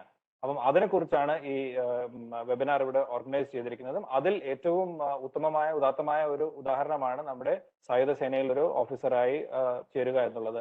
ഇന്നത്തെ ഈ വെബിനാർ നമ്മൾ ഉദ്ദേശിച്ചിരിക്കുന്നത് ഓഫീസർ കാഡർ, അതായത് നമ്മൾ ഒരു നേതൃത്വ പരിധിയിലുള്ള ഒരു കാഡറിൽ മാത്രമാണ് നമ്മൾ ഇന്ന് സംസാരിക്കുന്നത്. ബാക്കിയുള്ളതിനെ പറ്റി ഒരുപക്ഷെ നമുക്ക് പിന്നീട് അവസരത്തിൽ സംസാരിക്കാം. അപ്പോൾ ഞാൻ പറഞ്ഞതുപോലെ ഇന്നത്തെ ഈ അൺസർട്ടൺ ടൈംസ്, ഈ സമയത്ത് വളരെ സ്റ്റേബിൾ ആയിട്ടുള്ള, നമുക്ക് വളരെയധികം റെസ്പെക്ട് കിട്ടുന്ന, വളരെയധികം സാറ്റിസ്ഫാക്ഷൻ കിട്ടുന്ന ഒരു കരിയറാണ് ആം ഫോഴ്സസിൽ ഉള്ളത്. ഇപ്പം പലപ്പോഴും പറയാറുണ്ട്, ദി ആം forces is not just a career, it offers you a way of life എന്ന് പറയുന്നത്. രണ്ട് ദശാബ്ദം ഞാൻ ഇരുന്നത് കൊണ്ട് എൻ്റെ സ്വന്തമായിട്ടുള്ള അഭിപ്രായം ഞാൻ പറയുകയാണ്. ആ പറയുന്നതിൽ അത് അക്ഷരാർത്ഥം ശരിയാണ്. Definitely it is A way of life and it is something which remains with you for your entire life. അപ്പൊ നമുക്ക് ഒരു പക്ഷെ നമ്മൾ ആ ഒരു അച്ചൽ വാർത്തെടുത്താൽ, നമ്മളൊരു സായുധ സേനയിലെ ഒരു ഓഫീസർ എന്നുള്ള ആ ഒരു അച്ചൽ വാർത്തെടുത്തു കഴിഞ്ഞാൽ പിന്നെ ജീവിതകാലം മുഴുവൻ നമ്മൾ ആ ഒരു ഔട്ട്ലുക്ക് നമ്മൾ അത് കൊണ്ടുപോകും. നമ്മൾ എന്ത് ചെയ്തിരുന്നാലും ശരി, അതിൽ ആ that stamp of the armed forces will be there in every action that you do. അപ്പം 3 സായുധ സേനയിലെ നമ്മുടെ ആർമി, നേവി, എയർഫോഴ്സ് മൂന്നിനെ പറ്റിയും പറഞ്ഞു തരാനാണ് ഇന്നത്തെ നമ്മുടെ ഈ എഫേർട്ട്. അപ്പൊ അതിൽ ഓൾറെഡി നിങ്ങൾ ആർമിയെ കുറിച്ച് കേട്ട് കഴിഞ്ഞു. ഇന്ത്യൻ എയർഫോഴ്സ് നിങ്ങൾക്ക് എന്തൊക്കെയാണ് ഓഫർ ചെയ്യുന്നത്, അതിലേക്ക് എങ്ങനെയാണ് ഒരാൾ ഒരു ഇന്ത്യൻ ഓഫീസർ ആകുന്നത്, നമുക്ക് എന്തൊക്കെയാണ് അതിലുള്ള ബ്രാഞ്ചസ്, ഏതൊക്കെ രീതിയിലാണ് ട്രെയിനിങ് നടക്കുന്നത്. ഒരുപക്ഷെ നമ്മൾ പലർക്കും ഇവിടെയുള്ള മാതാപിതാക്കളോട് അവരുടെ ശ്രദ്ധയാണ് ഞാനിപ്പോൾ ക്ഷണിക്കുന്നത്. പലർക്കും, പ്രത്യേകിച്ച് മാതാപിതാക്കൾക്ക് ഒരു തോന്നലുണ്ട്, ഒരുപക്ഷെ എയർഫോഴ്സിലോ ആർമിയിലോ ചേർന്നിട്ടുണ്ടെങ്കിൽ പിന്നീട് അങ്ങോട്ട് പഠിക്കാൻ സാധിക്കില്ല, നമ്മൾ ഇപ്പൊ പഠിച്ചത് തന്നെയാണ് പിന്നീട് അങ്ങോട്ട് നമുക്ക് ഫ്യൂച്ചർ റെലവൻസ് ഉള്ള ഒരു കാര്യങ്ങളും സാധിക്കില്ല എന്നുള്ളത്. അതിനെ പറ്റിയും ചെറുതായിട്ടൊന്ന് നമുക്കിന്ന് സംസാരിക്കാം. ഞാനൊരു ചെറിയൊരു പ്രസന്റേഷൻ തയ്യാറാക്കിയിട്ടുണ്ട്. സമയപരിധി കാരണം ഞാൻ അതിന് വളരെ ചുരുക്കം കുറച്ച് സ്ലൈഡ് മാത്രമേ ഞാൻ അതിൽ വെച്ചിട്ടുള്ളൂ. അത് ഞാൻ നിങ്ങളെ കാണിക്കാൻ ശ്രമിക്കാം. നായർ സർ പ്രസന്റ് ചെയ്യുന്നതിനിടയിലും സുരേഷ് സർ സംസാരിക്കുന്നതിനിടയിലും പലരും പല സംശയങ്ങളും ചോദിക്കുന്നത് കണ്ടു. ആ സംശയങ്ങളും കൂടി ഉൾപ്പെടുത്താൻ നോക്കിയിട്ടുണ്ട്. വളരെ പെട്ടെന്ന് തയ്യാറാക്കിയ ഒരു പ്രസന്റേഷൻ ആണ്. പ്രസന്റേഷൻ തയ്യാറാക്കിയതിന് ഞാൻ ഇടയ്ക്ക് ആളുകൾ സംസാരിച്ചു കൊണ്ടിരിക്കുമ്പോൾ ഞാൻ അതിനെ മോഡിഫൈയും ചെയ്തിട്ടുണ്ട്. അതുകൊണ്ട് ചിലപ്പോൾ ചില ഫോർമാറ്റിങ്ങിലൊക്കെ ചില തെറ്റുപറ്റുകൾ വന്നിട്ടുണ്ടെങ്കിൽ ക്ഷമിക്കുക. ഇവിടെ ഇരിക്കുന്ന എല്ലാ കുട്ടികളും എല്ലാ കുട്ടികളും എന്ന് പറഞ്ഞാൽ ഒരല്പം ഒരു എക്സാജറേഷൻ ആയി പോകാം. പക്ഷെ എന്റെ മനസ്സിലുള്ള ആഗ്രഹം പറഞ്ഞതാണ്, എല്ലാവരും ഇല്ലെങ്കിലും ഒരു ഭൂരിപക്ഷം പേരെങ്കിലും എയർഫോഴ്സിൽ നാളെ ഒരു ഓഫീസറായി ജോയിൻ ചെയ്യും എന്നുള്ള ഒരു പ്രത്യാശയോട് കൂടിയാണ് ഞാൻ തുടങ്ങുന്നത്. അതുകൊണ്ട് തന്നെയാണ് ഞാൻ ഈ സ്ലൈഡിൽ പറഞ്ഞിരിക്കുന്നത് come let us join the mission. So അതിന് എന്താണ് നമുക്ക് ആവശ്യമുള്ളത്? നമുക്ക് ആദ്യം നോക്കേണ്ടത് നമുക്ക് എന്തൊക്കെയാണ് എയർഫോഴ്സ് നിങ്ങൾക്ക് നൽകുന്നത് എന്നുള്ളതാണ്. എയർഫോഴ്സിൽ നമുക്ക് മെയിൻ ആയിട്ട് പറഞ്ഞാൽ 3 ബ്രാഞ്ച് ആണുള്ളത് ഓഫീസർ കാർഡിൽ. ഒന്ന് ഫ്ലൈയിങ് ബ്രാഞ്ച്, വിമാനം പറത്തിക്കുന്നതാണ്, അത് എടുത്തു പറയേണ്ട ആവശ്യമില്ല. പിന്നെയുള്ളത് ടെക്നിക്കൽ ബ്രാഞ്ച്, എയർഫോഴ്സിലുള്ള ഏറ്റവും നൂതനമായ വിമാനങ്ങളും പിന്നെ അതുപോലെയുള്ള മറ്റു ആയുധ ശേഖരങ്ങളും റഡാറുകളും അതിനെയെല്ലാം എപ്പോഴും പ്രവർത്തന സജ്ജമാക്കി നിർത്തുവാൻ വേണ്ടിയിട്ടുള്ള ഒരു ഗ്രൂപ്പ് ഓഫ് ഓഫീസേഴ്സ് ആണ് ഈ ടെക്നിക്കൽ ബ്രാഞ്ച്. ഇതിൽ ടെക്നീഷ്യൻസും മെക്കാനിക്സും എല്ലാവർക്കും ഉണ്ട്. അവർക്കൊക്കെ നേതൃത്വം കൊടുക്കുന്ന ബ്രാഞ്ചാണ് ടെക്നിക്കൽ ബ്രാഞ്ച് എന്ന് പറയുന്നത്. പിന്നെയുള്ളത് ഗ്രൗണ്ട് ഡ്യൂട്ടീസ് ബ്രാഞ്ച്. അപ്പോൾ എയർഫോഴ്സ് എന്ന് പറഞ്ഞാൽ നമുക്ക് ഒരു വിമാനം പറക്കണം എന്നുണ്ടെങ്കിൽ അതിനായിട്ടുള്ള റൺവേ വേണം, അതിനെ കൺട്രോൾ ചെയ്യാനുള്ള എയർ ട്രാഫിക് കൺട്രോളേഴ്സ് വേണം, അതിനു വേണ്ടിയുള്ള കാലാവസ്ഥയെ പറ്റിയുള്ള വിവരം നൽകുവാൻ വേണ്ടി മെട്രോളജിക്കൽ ഓഫീസർ വേണം. വളരെയധികം ഒരുപാട് ആൾക്കാരുടെ ചേർന്നിട്ടുള്ള ഒരു ടീം വർക്ക് ആകുമ്പോൾ മാത്രമാണ് ഒരു വിമാനത്തിന് പറക്കാൻ സാധിക്കുന്നത്. അപ്പോൾ ഈ ഇന്ത്യൻ എയർഫോഴ്സിന്റെ ഏറ്റവും പ്രൈമറി റോൾ ആയിട്ടുള്ള ഫ്ലൈയിങ് അത് നടക്കണമെന്നുണ്ടെങ്കിൽ അതിന് ചുറ്റും ഉള്ള നമ്മൾ ആരൊക്കെയാണോ ആവശ്യം എന്നുള്ളതാണ്, അവരാണ് ഈ ഗ്രൗണ്ട് ഡ്യൂട്ടീസ് ബ്രാഞ്ച് എന്ന് പറയുന്നത്. ഈ ഗ്രൗണ്ട് ഡ്യൂട്ടീസ് ബ്രാഞ്ചിൽ പല ആൾക്കാരും വരുന്നുണ്ട്. നമ്മുടെ അഡ്മിനിസ്ട്രേഷൻ ബ്രാഞ്ച് വരുന്നുണ്ട്, എയർ ട്രാഫിക് കൺട്രോൾ എന്ന വിഭാഗം വരുന്നുണ്ട്, ഇതിനകത്ത് മെട്രോളജിക്കൽ സർവീസസ് എന്ന് പറഞ്ഞതുണ്ട്, പിന്നെ ലോജിസ്റ്റിക്സ്, അതുപോലെയുള്ള പല ബ്രാഞ്ചിനെയുമാണ് നമ്മൾ ഗ്രൗണ്ട് ഡ്യൂട്ടീസ് ബ്രാഞ്ച് എന്ന് വിളിക്കുന്നത്. ഈ മൂന്നായിട്ട് നമുക്ക് അങ്ങനെ വേർതിരിച്ചതിന് നമ്മൾ ഏതൊക്കെ രീതിയിലാണ് നമുക്ക് ഈ പറഞ്ഞിരിക്കുന്ന 3 ബ്രാഞ്ചിലേക്ക് നമുക്ക് ഒരു എൻട്രി കിട്ടുന്നത് എന്നുള്ളത്. ഏറ്റവും ആദ്യം, അതായത് നമ്മളിപ്പോ ഈ പരിപാടിയിൽ പങ്കെടുത്തുകൊണ്ടിരിക്കുന്ന ചെറിയ കുട്ടികളുണ്ട്. 10ാം ക്ലാസ്, 8ാം ക്ലാസ്, 9ാം ക്ലാസ് തുടങ്ങിയുള്ള കുട്ടികളാണെന്നാണ് ഞാൻ കേട്ടത്. ഇൻഫാക്ട് ഞാൻ ചാറ്റിൽ കാണുകയും ചെയ്തു. When should I start preparing, I M in class 8 എന്നൊരു കുട്ടി ചോദിക്കുന്നത് കേട്ടു. അത് കേൾക്കുന്നതിൽ തീർച്ചയായും സന്തോഷമുണ്ട്. ഇപ്പോൾ തന്നെ നമുക്കൊരു എയിം കിട്ടിക്കഴിഞ്ഞാൽ തീർച്ചയായും നമുക്ക് ആർക്കും സാധിച്ചെടുക്കാവുന്നേ ഉള്ളൂ ഒരു ഇതിലേക്കുള്ള ഒരു എൻട്രി. NDA ആണ് ഏറ്റവും എളുപ്പം. അതായത് ഏറ്റവും എളുപ്പം എന്ന് പറഞ്ഞാൽ ഏറ്റവും ആദ്യം നമുക്ക് അറ്റംപ്റ്റ് ചെയ്യാവുന്ന ഒരു എൻട്രൻസ് എക്സാമിനേഷൻ. 16 മുതൽ 19 വയസ്സ് വരെയാണ് നമ്മൾ ജോയിൻ ചെയ്തിരിക്കുമ്പോൾ ഈ പ്രായപരിധി ഇതിന് പറഞ്ഞിരിക്കുന്നത്. If you're 16.5 years old and if you passed your 10+2 examination, you can appear for the NDA entrance examination. എങ്ങനെയാണ് NDA എൻട്രൻസ് എക്സാമിനേഷൻ നടത്തുന്നത്? ഇത് നടത്തുന്നത് യൂണിയൻ പബ്ലിക് സർവീസ് കമ്മീഷൻ എന്ന ഡൽഹിയിൽ ആസ്ഥാനമായ ഒരു സംഘടനയാണ് നടത്തുന്നത്. UPSCയുടെ എക്സാം ഇതിനായി ഒരു എൻട്രൻസ് എക്സാം നടത്തുന്നുണ്ട്. ഇത് നമ്മുടെ 10ാം ക്ലാസ്സും 12ാം ക്ലാസ്സിലും അതിനും കുറച്ച് താഴെയുമുള്ള ഒരു പക്ഷേ 9ാം ക്ലാസ്സും 10ാം ക്ലാസ്സിലുമുള്ള നമ്മൾ പഠിക്കുന്ന പാഠ്യവിഷയങ്ങളിൽ ആസ്പദമാക്കിയുള്ള ഒരു ചെറിയ ഒരു ടെസ്റ്റ് മാത്രമാണിത്. വളരെ ബുദ്ധിമുട്ടുള്ളതല്ല. ഇതിന് പല തരത്തിലുള്ള ഗൈഡുകളും ഈ നമ്മുടെ മാർക്കറ്റിൽ അവൈലബിൾ ആണ്. നമുക്ക് വളരെ പെട്ടെന്ന് പഠിച്ചെടുക്കാവുന്ന ഒരു എക്സാം ആണ്. പിന്നെയുള്ളത് എന്ന് പറയുന്നത് AFA ഡയറക്റ്റ് എൻട്രി. AFA എന്ന് പറഞ്ഞാൽ എയർഫോഴ്സ് അക്കാഡമി എന്നാണ് അതിന്റെ അർത്ഥം. AFAയിലേക്കുള്ള ഡയറക്റ്റ് എൻട്രി എന്ന് പറയുന്നത് CDSC എന്ന് പറയുന്ന മറ്റൊരു പരീക്ഷയുണ്ട്. ഈ പരീക്ഷയിൽ നടത്തുന്നത് യൂണിയൻ പബ്ലിക് സർവീസ് കമ്മീഷൻ തന്നെയാണ്. അപ്പോൾ ഈ CDSC പരീക്ഷയും NDA ആണ് ഏറ്റവും കൂടുതൽ ആളുകൾ ഉപയോഗിക്കുന്നത് എയർഫോഴ്സിൽ ചേരുവാനായിട്ട്. പിന്നെ ഇത് കൂടാതെ ഉള്ളത് NCC സ്പെഷ്യൽ എൻട്രി. ഇപ്പോൾ ഇത് കണ്ടുകൊണ്ടിരിക്കുന്ന കുട്ടികളിൽ ആരെങ്കിലും NCCയിൽ ഉണ്ടെന്നുണ്ടെങ്കിൽ അവർക്ക് ഈ NDAയും CDSും അല്ലാതെ എയർഫോഴ്സിൽ ജോയിൻ ചെയ്യാവുന്ന മറ്റൊരു മാർഗമാണ് NCC സ്പെഷ്യൽ എൻട്രി. അതിനായി നമുക്ക് NCCയുടെ C സർട്ടിഫിക്കറ്റ് ഉണ്ടെങ്കിൽ നേരിട്ട് നമുക്ക് ഈ NCC സ്പെഷ്യൽ എൻട്രിയിലേക്ക് നമുക്ക് ചേരുവാൻ സാധിക്കുന്നുണ്ട്. പിന്നെ ground duty and technical branches എന്ന് പറഞ്ഞ 2 അഡീഷണൽ ബ്രാഞ്ചസ് ഉണ്ട്. ഈ പറഞ്ഞ മൂന്നും NDA, AFA direct entry and NCC special entry എന്ന് പറഞ്ഞത് these are for the flying branch entries. Flying branch entries കൂടാതെ നമുക്കുള്ളത് ground duty and technical branches ആണ്. അതിലേക്കുള്ള എൻട്രി എങ്ങനെയാണ് നമുക്ക് നോക്കാം. അതിനായി AFCAT എന്ന് പേര് അറിയപ്പെടുന്ന എയർഫോഴ്സ് കോമൺ അഡ്മിഷൻ ടെസ്റ്റ് എന്ന് പറഞ്ഞ ഒരു പരീക്ഷയുണ്ട്. ഇത് നടത്തുന്നത് ഭാരതീയ വ്യോമസേന തന്നെയാണ്. ഇതിന്റെ ഡീറ്റെയിൽസ്, വിശദാംശങ്ങൾ എവിടെ നിന്ന് കിട്ടും എന്നുള്ളത് ഞാൻ പിന്നീട് നിങ്ങൾക്ക് പറഞ്ഞു തരാം. അപ്പോൾ ഈ 3 എൻട്രി നമുക്ക് ഫ്ലൈയിങ് ബ്രാഞ്ചിനായി കണ്ടു. പിന്നെ നമ്മളൊന്ന് കണ്ടത് ഗ്രൗണ്ട് ഡ്യൂട്ടി ആൻഡ് ടെക്നിക്കൽ എൻട്രിക്കാണ്. അത് AFCAT-ലൂടെയാണ്. പല കുട്ടികളും ചോദിക്കുന്നത് കേട്ടു ഇതിനിടയിൽ, can girls join the air force എന്ന് ചോദിക്കുന്നത് കേട്ടു. ആ സമയത്ത് ഞാൻ ഉണ്ടാക്കിയ ഒരു ചെറിയ സ്ലൈഡാണിത്. തീർച്ചയായും ഇപ്പോൾ ബ്രിഗേഡിയർ നായർ സാർ പറഞ്ഞതുപോലെ 1992 എയർഫോഴ്സിലും വനിതകളെ എടുക്കാൻ തുടങ്ങിയത്. ആദ്യത്തെ ബാച്ച് പാസ് ഔട്ട് ആയതും 1992 ഡിസംബറിലാണ് എൻ്റെ ഒരു ഓർമ്മ, ഒരു ജൂലൈ ആണെന്നാണ് എൻ്റെ ഒരു ഓർമ്മ. അത് ഇവർക്കുള്ള എൻട്രിയും ഈ ആഫ്കാറ്റിലൂടെ തന്നെ, എയർഫോഴ്സ് കോമൺ അഡ്മിഷൻ ടെസ്റ്റിലൂടെ തന്നെയാണ്. ഈ എയർഫോഴ്സ് കോമൺ അഡ്മിഷൻ ടെസ്റ്റിലൂടെ വനിതകൾക്ക് ജോയിൻ ചെയ്യാവുന്നത് ഫ്ലൈയിങ് ആൻഡ് ഗ്രൗണ്ട് ഡ്യൂട്ടി ബ്രാഞ്ചസിലേക്കാണ്. ടെക്നിക്കൽ എൻട്രിയിലേക്ക് അവർക്കുള്ളത് ഇതിന്റെ മറ്റൊരു വകഭേദമുണ്ട്. ആ ഷോർട്ട് സർവീസ് കമ്മീഷനിലേക്കുള്ള എൻട്രിയിലൂടെ അവർക്ക് എയർഫോഴ്സിൽ ചേരാവുന്നതാണ്. നിങ്ങൾക്ക് ആധികാരികമായിട്ടുള്ള എന്തെങ്കിലും ഇതിനെക്കുറിച്ചുള്ള ഇൻഫർമേഷൻ ലഭിക്കണമെന്നുണ്ടെങ്കിൽ നിങ്ങൾ പോകേണ്ട വെബ്സൈറ്റ് ആണ് ഇത്. ഇന്ത്യൻ എയർഫോഴ്സിന്റെ വെബ്സൈറ്റ് ആണ് ഇത്. എയർഫോഴ്സിലെ കരിയേഴ്സിനെ കുറിച്ച് മാത്രമുള്ളൊരു വെബ്സൈറ്റ് ആണ്. www.careerairforce.nic.in. ഇതിന്റെ ഒരു സ്ക്രീൻഷോട്ട് എടുത്ത് വെച്ചോളൂ. ചിലപ്പോൾ ഒരു പക്ഷെ നിങ്ങൾക്ക് എഴുതാൻ സാധിച്ചു എന്ന് വരില്ല. ഇതിന്റെ പ്രിന്റ് സ്ക്രീൻ പ്രസ് ചെയ്ത് നിങ്ങൾ വേറൊരു വേർഡ് ഡോക്യുമെന്റിലേക്ക് ട്രാൻസ്ഫർ ചെയ്താൽ നിങ്ങൾക്ക് ഇതിന്റെ ഒരു സ്ക്രീൻഷോട്ട് കിട്ടും. www.careerairforce.nic.in. എയർഫോഴ്സിൽ എങ്ങനെയാണ് ചേരുന്നത് എന്നുള്ളതിനെ കുറിച്ചുള്ള ആധികാരികമായിട്ടുള്ള എല്ലാ വാർത്തയും നിങ്ങൾക്ക് കിട്ടുന്നത് ഇതിൽ നിന്നായിരിക്കും. മറ്റ് വെബ്സൈറ്റുകൾ പോകാതിരിക്കുന്നതാണ് നല്ലത്. ഈ വെബ്സൈറ്റിൽ പോയാൽ നിങ്ങൾ എന്ത് ചെയ്യണം എന്നുള്ളതിനെയാണ് ഞാൻ ഇവിടെ ഹൈലൈറ്റ് ചെയ്തിരിക്കുന്നത്. ഇതിനകത്ത് കരിയേഴ്സ് ഇൻ എയർഫോഴ്സ് എന്ന് പറഞ്ഞു കൊടുത്തിട്ടുണ്ട്. അതിന്റെ കീഴിൽ ഏതൊക്കെ ബ്രാഞ്ചിൽ വേണം എന്നുള്ളത് സെലക്ട് ചെയ്യാം. അതിൽ നിന്നും പിന്നീട് നമുക്ക് വേറെ വകഭേദങ്ങളിലേക്കും പോകാവുന്നതാണ്. എല്ലാവരും വേണമെന്നുണ്ടെങ്കിൽ ഇതിന്റെയും ഒരു സ്ക്രീൻഷോട്ട് എടുത്ത് വെച്ചോളൂ. ഇത് വെബ്സൈറ്റിനകത്ത് how do you navigate within the website to get the relevant information. That is what I have tried to show you in this particular slide.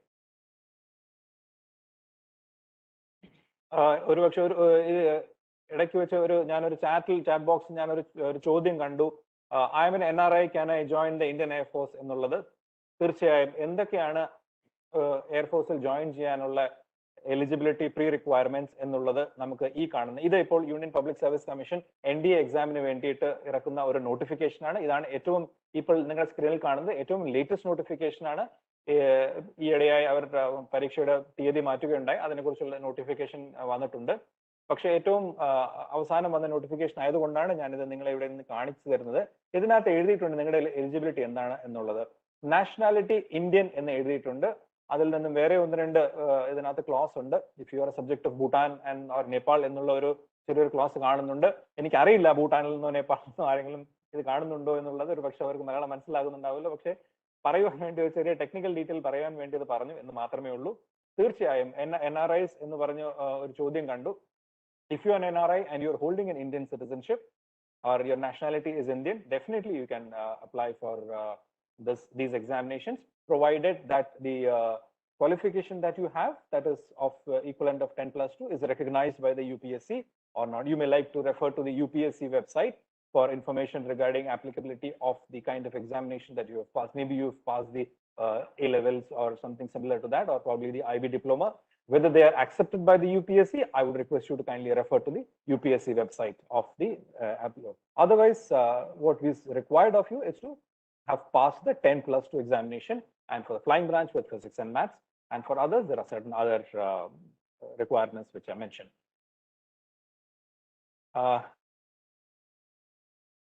Brigadier Nair sir വളരെ വ്യക്തമായി വളരെ ക്ലിയർ ആയി നിങ്ങളോട് പറഞ്ഞു തന്നു. ഒരു പക്ഷേ പരീക്ഷ എൻട്രൻസ് എക്സാമിനേഷൻ ഈ NDA എൻട്രൻസ് അല്ലെങ്കിൽ CDSE എൻട്രൻസ് അല്ലെങ്കിൽ AFCAT എഴുതി കഴിഞ്ഞാൽ പിന്നീടുള്ള എന്താണ് പിന്നീടുള്ള പ്രക്രിയ എന്നുള്ളത്. ആർമിയിൽ ഫോളോ ചെയ്യുന്ന പോലെ സമാനമായ ഒരു രീതിയാണ് ഭാരതീയ വ്യോമസേനയിലും ഇവിടെ ഇപ്പോൾ ഫോളോ ചെയ്യുന്നത്. ഇപ്പോൾ നമ്മൾ ഏതെങ്കിലും എൻട്രൻസ് എക്സാമിനേഷൻ, അതായത് NDA, CDS അല്ലെങ്കിൽ AFCAT എക്സാമിനേഷൻ നമ്മൾ വിജയകരമായി പാസ്സാവുകയാണ് എന്നുണ്ടെങ്കിൽ നിങ്ങളെ ഒരു SSB ഇന്റർവ്യൂ എന്ന് പറഞ്ഞ ഒരു ഇന്റർവ്യൂവിന് വിളിക്കും. ഇത് ഒരു 5 മുതൽ 7 ദിവസം വരെ നീണ്ടു നിൽക്കുന്ന ഒരു ടെസ്റ്റിംഗ് സമ്പ്രദായമാണ്. ഇന്ത്യയിൽ മറ്റ് ഒരു ഓർഗനൈസേഷനിലും ഉപയോഗിക്കാത്ത ഒരു തരത്തിലുള്ള ഒരു സെലക്ഷൻ പ്രോസസ്സാണിത്. ബ്രിഗേഡിയർ നായർ സർ പറഞ്ഞതുപോലെ ഇത് ഇപ്പോൾ എന്താണത് കാണിക്കുന്നത് വെച്ചിട്ടുണ്ടെങ്കിൽ നമ്മുടെ സായുധ സേനയിൽ ഒരു ഓഫീസറായി എടുക്കുവാൻ വേണ്ടിയുള്ള നമുക്ക് റിക്വയർമെന്റ്സ് ഉണ്ടോ ഇല്ലയോ എന്നുള്ളത് മാത്രമാണ് കാണിക്കുന്നത്. അത് ഒരു to a great extent we can say it is a very foolproof method of selection. Leadership qualities ഉണ്ടോ എന്നുള്ള ഒരു എക്സാമിനേഷൻ ആണ് അതിൽ നടക്കുന്നത്. പല രീതിയിലുള്ള ടെസ്റ്റുകളുമുണ്ട്. Interview, group discussion, group task എന്ന് പറഞ്ഞ അങ്ങനെ പല രീതിയിലുള്ള ടെസ്റ്റുകളാണ് അതിനുള്ളത്. ഈ SSB ഇന്റർവ്യൂ കഴിഞ്ഞാൽ പിന്നെ നമ്മൾ ട്രെയിനിങ്ങിന് വിളിക്കും. ട്രെയിനിങ് 1 മുതൽ 1.5 കൊല്ലം വരെ നീണ്ടു നിൽക്കുന്ന ട്രെയിനിങ് ആണ് കമ്മീഷനിങ്ങിന് മുമ്പുള്ളത്. കമ്മീഷനിങ് എന്ന് പറയുന്നതിന് ഗ്രാജുവേഷൻ അല്ലെങ്കിൽ കമ്മീഷനിങ് എന്ന് പറയുന്നത് അപ്പോഴാണ് നാം നമ്മുടെ പരിശീലനം പൂർത്തിയാക്കി ഒരു ഫുൾ ഫ്ലെഡ്ജ് ഓഫീസർ ആയി പുറത്തേക്ക് വരുന്നത്. ഇതോടുകൂടി പഠനം കഴിഞ്ഞു, അല്ലെങ്കിൽ ഇതോടുകൂടി എനിക്ക് പഠിക്കാൻ പിന്നീട് അങ്ങോട്ട് ഒരു തരത്തിലുള്ള ഒരു ഓപ്പർച്യൂണിറ്റിയും കിട്ടില്ല എന്ന് പലർക്കും തോന്നാറുണ്ട്. പലരോടും പല മാതാപിതാക്കളും, ഞാൻ NCCയിൽ അഡ്മിനിസ്ട്രേറ്റീവ് ഓഫീസർ ആയിരുന്ന സമയത്ത് പല മാതാപിതാക്കളും വന്ന് എന്നോട് ചോദിക്കാറുള്ള കാര്യവും ഇത് തന്നെയാണ്. സാറേ, ഇവൻ പട്ടാളത്തിൽ ചെന്ന് കഴിഞ്ഞാൽ പിന്നെ ഇവന് പഠിക്കാൻ പറ്റില്ലല്ലോ, അതുകൊണ്ട് ഞങ്ങൾ പട്ടാളത്തിൽ വിടാൻ ഉദ്ദേശിക്കുന്നില്ല എന്നുള്ളത്. Nothing could be farther from the truth when people say something like this. Educational prospects in the Indian Air Force as well as in the other services are extremely high. നമുക്ക് ലഭിക്കുന്നത് പ്രൊഫഷണൽ മിലിറ്ററി എഡ്യൂക്കേഷൻ എന്ന് പറയുന്ന ഒരു series of training which is there. നമ്മുടെ ഒരുപക്ഷെ നമ്മുടെ ബ്രാഞ്ചിന് അനുസരിച്ചുള്ള പല രീതിയിലുള്ള ട്രെയിനിങ് ഉണ്ട്. ഒരു basic professional knowledge course, advanced professional knowledge course, basic air staff course, basic advanced air staff course, ഇങ്ങനെ പല രീതിയിലുമുള്ള നമ്മുടെ പഠനം തുടർന്നുകൊണ്ടേയിരിക്കും. അപ്പോൾ നമ്മൾ എവിടെയാണോ ഡ്യൂട്ടി ചെയ്യുന്നത് അവിടെ നിന്ന് നമ്മുടെ ഒരു ട്രെയിനിങ് സെന്ററിലേക്ക് പറഞ്ഞു വിടും. നമ്മൾ പിന്നീട് 1 മാസം, 2 മാസം, 3 മാസം, ചിലപ്പോൾ ഡിസ്റ്റൻസ് എഡ്യൂക്കേഷനായി 6 മാസം, അത് കഴിഞ്ഞ് കോൺടാക്ട് പ്രോഗ്രാം എക്സാം എന്നുള്ള രീതിയിൽ നമുക്ക് ചെയ്യാം. ഒരു പക്ഷേ ഒരു പോസ്റ്റ് ഗ്രാജുവേറ്റ് ഡിപ്ലോമ അല്ലെങ്കിൽ അതിനുപരി ഒരു എക്സിക്യൂട്ടീവ് MBA ഒക്കെ ചെയ്യുന്ന അതിനെക്കാട്ടിലും ഒരു പക്ഷേ ഡിമാൻഡിങ് ആയിട്ടുള്ള, അക്കാഡമിക്കലി ഡിമാൻഡിങ് ആയിട്ടുള്ള കോഴ്സസ് ആണ് ഇതിലുള്ളത്. പിന്നീട് നമുക്ക് MSc, ഇപ്പോൾ നമ്മുടെ ഈ വെബിനാർ ഇനോഗ്രേറ്റ് ചെയ്ത് നമ്മുടെ ചീഫ് സ്പീക്കറായ സുരേഷ് സാർ പറഞ്ഞതുപോലെ അദ്ദേഹത്തിന്റെ MSc ചെയ്തിരിക്കുന്നത് വിദേശത്തുള്ള ഒരു യൂണിവേഴ്സിറ്റിയിൽ നിന്നുമാണ്. അത് വേറെ സ്റ്റഡി ലീവ് എടുത്ത് ഒന്നും പോയി ചെയ്തതല്ല. അദ്ദേഹത്തിന് ഇന്ത്യൻ എയർഫോഴ്സ് തന്നെ അദ്ദേഹത്തിനെ ഡീറ്റെയിൽ ചെയ്ത് അദ്ദേഹം ആ MSc ഒരു ഡിഗ്രി എടുത്തിട്ട് വരികയാണ് ചെയ്തത്. അതുകൊണ്ട് നിങ്ങൾക്കും എല്ലാവർക്കും പോസ്റ്റ് ഗ്രാജുവേഷൻ ചെയ്യാനുള്ള ഒരു സാഹചര്യം ഉണ്ട്. അതിനുള്ള ഒരു നിങ്ങൾക്കൊരു ഓപ്പർച്യൂണിറ്റി എയർഫോഴ്സ് നൽകുന്നുണ്ട്. എയർഫോഴ്സിൽ തന്നെ ചെയ്യാനുള്ള അതിനുള്ള സൗകര്യമുണ്ട്. അല്ല എന്നുണ്ടെങ്കിൽ ഒരു പക്ഷേ നമ്മുടെ വളരെ പ്രസ്റ്റീജിയസ് ആയിട്ടുള്ള ഇൻസ്റ്റിറ്റ്യൂഷൻസ്, IIT പോലുള്ള ഇൻസ്റ്റിറ്റ്യൂഷൻസിൽ ചെയ്യാനും നമുക്ക് ഇതിൽ സൗകര്യം നമുക്ക് തരുന്നുണ്ട്.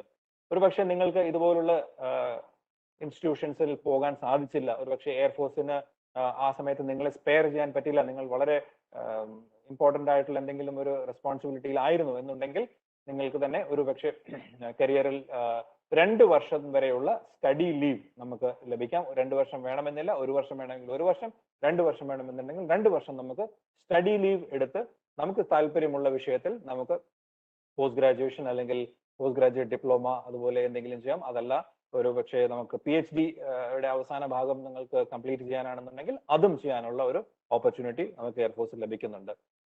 തീർന്നില്ല, ഒരുപക്ഷെ നിങ്ങൾ എയർഫോഴ്സിലെ നിങ്ങളുടെ കരിയർ കഴിയുകയാണ്, നിങ്ങൾ 15 വർഷം അല്ലെങ്കിൽ 20 വർഷം അല്ലെങ്കിൽ 30 വർഷം നിങ്ങൾ സേവനം അനുഷ്ഠിച്ചിട്ട് നിങ്ങൾ ഇനി സിവിൽ ജീവിതത്തിലേക്ക് നിങ്ങൾ കാലുവെക്കുകയാണെന്നുണ്ടെങ്കിൽ അതിനു മുൻപ് നിങ്ങൾ പുറത്തുള്ള ഒരു ജീവിതത്തിന്, അതായത് to help you transition into civil life, to help you smoothly transition and make your education relevant in the civil life, അതിനായിട്ടുള്ള ചില കോഴ്സുകളുണ്ട്. അതിന് പ്രീ റിലീസ് കോഴ്സ് അല്ലെങ്കിൽ റിട്ടയർമെന്റ്, പോസ്റ്റ് റിട്ടയർമെന്റ് കോഴ്സസ് എന്ന് പറയും.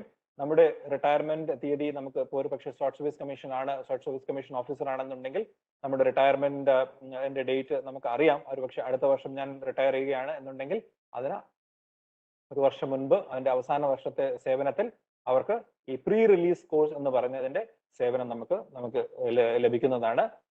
ഇന്ത്യൻ ഇൻസ്റ്റിറ്റ്യൂട്ട് ഓഫ് മാനേജ്മെന്റ് പോലെ വളരെ prestigious ആയിട്ടുള്ള institutions, management development institute Gurgaon, IIM Lucknow, IIM Ahmedabad, IIM Indore പോലെയുള്ള വളരെ വളരെ നല്ല ഇൻസ്റ്റിറ്റ്യൂഷൻസിൽ പോയി നമുക്ക് ഒരു പ്രീ റിലീസ് കോഴ്സ് ചെയ്യാനുള്ള ഒരു അവസരവും ലഭിക്കുന്നുണ്ട്. വളരെ തുച്ഛമായ ഒരു ഫീ മാത്രം മുടക്കിയാൽ, നമ്മുടെ ഭാഗത്തുനിന്ന് മുടക്കിയാൽ ബാക്കി അതിന്റെ ഫീ മുടക്കുന്നത് സർക്കാർ തന്നെയാണ്. ഈ സേവനം നമുക്ക് പ്രീ റിലീസിന് മുമ്പ്, റിട്ടയർ ചെയ്യുന്നതിന് മുമ്പ്, റിട്ടയർ ചെയ്തതിന് ശേഷവും 3 വർഷം വരെ നമുക്ക് ഈ ഓപ്പർച്യൂണിറ്റി നമുക്ക് എൻകാഷ് ചെയ്യാവുന്നതാണ്. പലരും ചോദിക്കുകയുണ്ടായി, ഇത് എന്റെ ഒറിജിനൽ പ്രസന്റേഷൻ ഉണ്ടായിരുന്നതല്ല, ചിലർ ചോദിക്കുകയുണ്ടായി എന്തൊക്കെയാണ് എയർഫോഴ്സിലെ റാങ്ക് എന്ന്. ഞാനൊരു ചാറ്റ് ഇത് കണ്ടു. ഏറ്റവും വലതുഭാഗത്ത് നിങ്ങൾ കാണുന്ന ഒരു സ്ട്രൈപ്പ് ഉള്ള ഫ്ലൈയിങ് ഓഫീസറിൽ നിന്നും ഫ്ലൈറ്റ് ലെഫ്റ്റനന്റ്, 4 വർഷത്തോളം കഴിഞ്ഞാൽ നമ്മൾ ഫ്ലൈറ്റ് ലെഫ്റ്റനന്റ് നിങ്ങൾ പ്രൊമോഷൻ കിട്ടും. ഒരു 6 വർഷം കഴിയുമ്പോൾ നിങ്ങൾക്ക് സ്ക്വാഡ്രൺ ലീഡർ, അതായത് ആർമിയിലെ മേജർ അല്ലെങ്കിൽ നേവിയിലെ ലെഫ്റ്റനന്റ് കമാൻഡർ എന്ന് പറയുന്ന സ്ക്വാഡ്രൺ ലീഡർ എന്ന പദവി നിങ്ങൾക്ക് ലഭിക്കും. 13 വർഷം കഴിഞ്ഞാൽ നിങ്ങൾക്ക് വിംഗ് കമാൻഡർ എന്നുള്ള പദവി ലഭിക്കും. ഇതുവരെയുള്ള ഈ പറഞ്ഞിരിക്കുന്ന വിംഗ് കമാൻഡർ വരെ എന്ന പദവി വരെയുള്ളത് നിങ്ങൾക്ക് കാലോചിതമായി ലഭിക്കുന്നതാണ്. നിങ്ങൾക്ക് ഇതിനുള്ള ചില പരീക്ഷകളുണ്ട്. ഇതെല്ലാം പാസ്സായി കഴിഞ്ഞാൽ തീർച്ചയായും ഈ റാങ്ക് നിങ്ങൾക്ക് ലഭിക്കും. അത് കഴിഞ്ഞ് വരുന്ന ഒരു റാങ്ക് ആണ് ഗ്രൂപ്പ് ക്യാപ്റ്റൻ എന്ന് പറയുന്നത്. ആർമിയിലെ കേർണൽ എന്ന് പറയുന്ന റാങ്ക് അല്ലെങ്കിൽ നേവിയിലെ ക്യാപ്റ്റൻ എന്ന് പറയുന്നതാണ് എയർ ഗ്രൂപ്പ് ക്യാപ്റ്റൻ എന്ന് പറയുന്നത്. നമ്മൾ ഈ കാണുന്ന 4 സ്ട്രൈപ്സ് ഉള്ള റാങ്ക് ആണ് ഈ ഗ്രൂപ്പ് ക്യാപ്റ്റന്റേത്.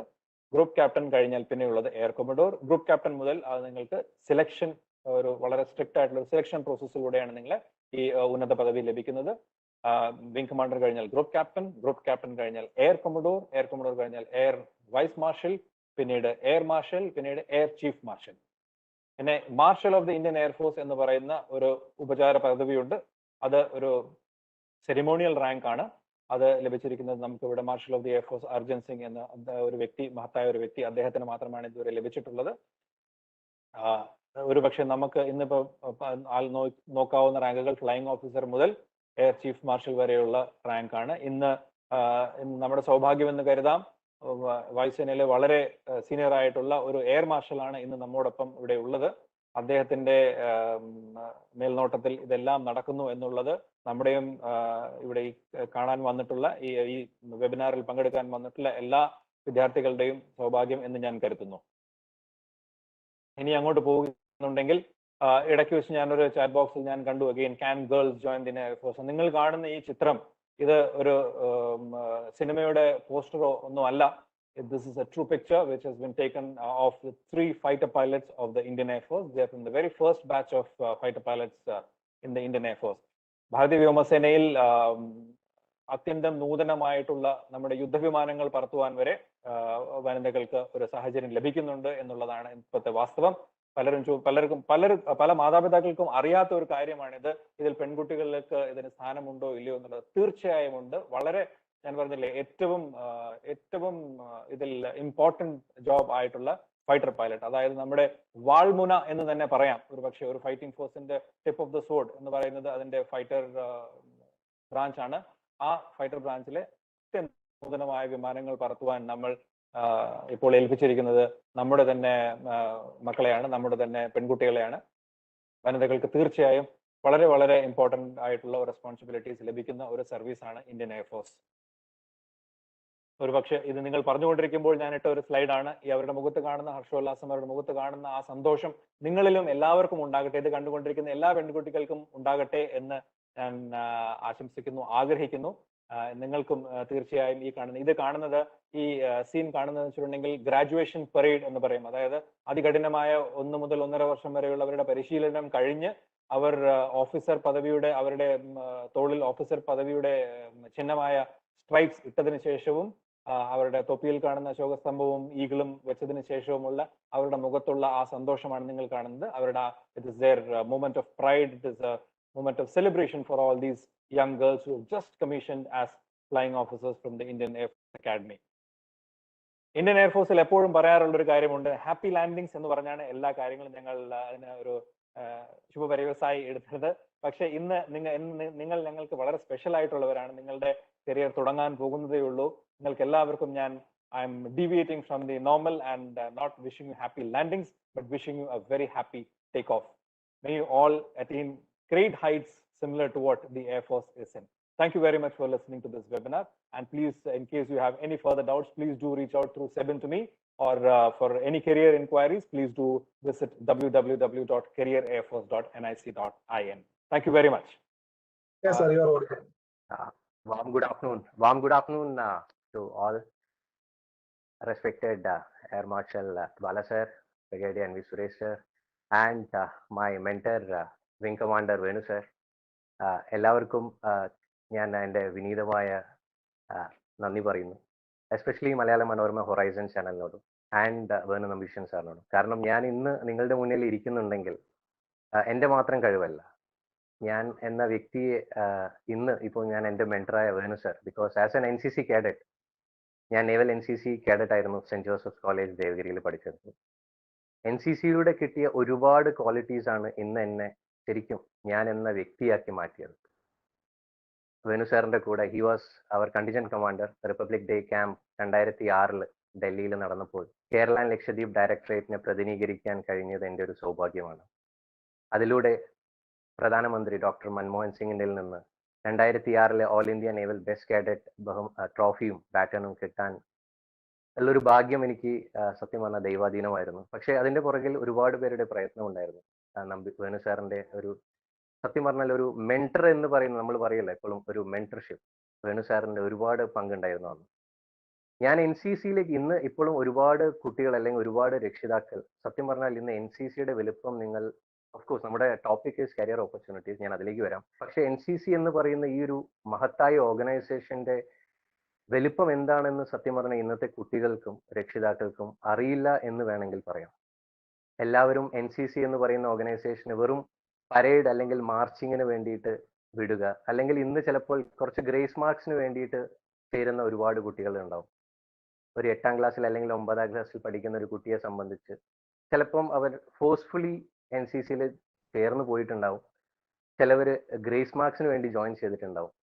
പക്ഷെ ഞാൻ NCCയിലേക്ക് ജോയിൻ ചെയ്തത്, ഞാൻ ഒരു ചെറുപ്പം മുതൽ എനിക്കൊരു ഡ്രീം ഉണ്ടായിരുന്നു, ടു ബിക്കം എ പൈലറ്റ്. ആ ഒരു ഡ്രീമിന് പുറകെയായിരുന്നു ഞാൻ പഠിച്ചതും മുന്നോട്ട് പോയിരുന്നതും. അങ്ങനെ +2 ശേഷം നിങ്ങളൊക്കെ ഇന്നിരിക്കുന്ന ഈ ഒരു സിറ്റുവേഷൻ എനിക്ക് മനസ്സിലാവും. ഞാനും ഇതുപോലെ എൻ്റെ 10th എൻ്റെ +2 ഒക്കെ ആയിരുന്ന സമയത്ത് എങ്ങനെ എനിക്കൊരു പൈലറ്റ് ആകാം. പൈലറ്റ് ആകാൻ നമുക്ക് കമേഴ്ഷ്യൽ പൈലറ്റ് ലൈസൻസ് എടുക്കാം, പക്ഷെ അതിന് ഒരുപാട് ലക്ഷങ്ങളും കോടികളും വേണം. ഒരു സാധാരണ കുടുംബത്തിൽ നിന്ന് വന്ന എന്നെ സംബന്ധിച്ച്, അല്ലെങ്കിൽ എൻ്റെ രക്ഷിതാക്കൾക്ക് അത്രയും ഒരു രൂപ മുടക്കി എന്നെ ഒരു കമേഴ്ഷ്യൽ പൈലറ്റ് ലൈസൻസിലേക്ക് വിടാൻ അന്ന് പ്രായോഗികമല്ലായിരുന്നു. അപ്പോൾ പിന്നെ എങ്ങനെയാകാം എന്ന എൻ്റെ ചിന്തയായിരുന്നു ഒരുപാട്. ഇപ്പൊ നിങ്ങളൊക്കെ ഇന്നിപ്പോ ഗൂഗിളൊക്കെ ഉണ്ട്, അന്ന് അത്ര വലിയ ഗൂഗിളൊന്നും ഇല്ല. നമുക്ക് പറഞ്ഞു തരാൻ പറ്റുന്ന ഒരുപാട് പേരോട് ചോദിച്ചു മനസ്സിലാക്കി +2 ശേഷം NDA എക്സാം എന്ന, ഇപ്പൊ നിങ്ങൾ കേൾക്കുന്നുണ്ടാവും NDA, നാഷണൽ ഡിഫൻസ് അക്കാഡമി എന്നൊക്കെ ബ്രിഗേഡിയർ സാറും നമ്പീഷൻ വേണു സാറൊക്കെ പറഞ്ഞത് നിങ്ങൾ കേട്ടിട്ടുണ്ടാവും. ഓഫ് കോഴ്സ് ഞാനും അന്ന് 10th കഴിഞ്ഞപ്പോൾ, ഞാൻ 10th വരെ CBSE സ്കൂളിലായിരുന്നു പഠിച്ചിരുന്നത്. ഞാൻ ഒരുപാട് സ്പോർട്സിലൊക്കെ ഉണ്ടായത് കൊണ്ട് ഞാൻ അന്ന് under-14, under-16, under-17, under-19 cricket ടീമിലൊക്കെ ഉണ്ടായിരുന്നുകൊണ്ട് almost ഒരു കേരള ടീമിലേക്കൊക്കെ വന്നൊരു വ്യക്തിയായിരുന്നു. പക്ഷെ അപ്പോഴും എൻ്റെ ഫോക്കസ് എനിക്ക് എങ്ങനെ പൈലറ്റ് ആവണമെന്നുണ്ടാവും.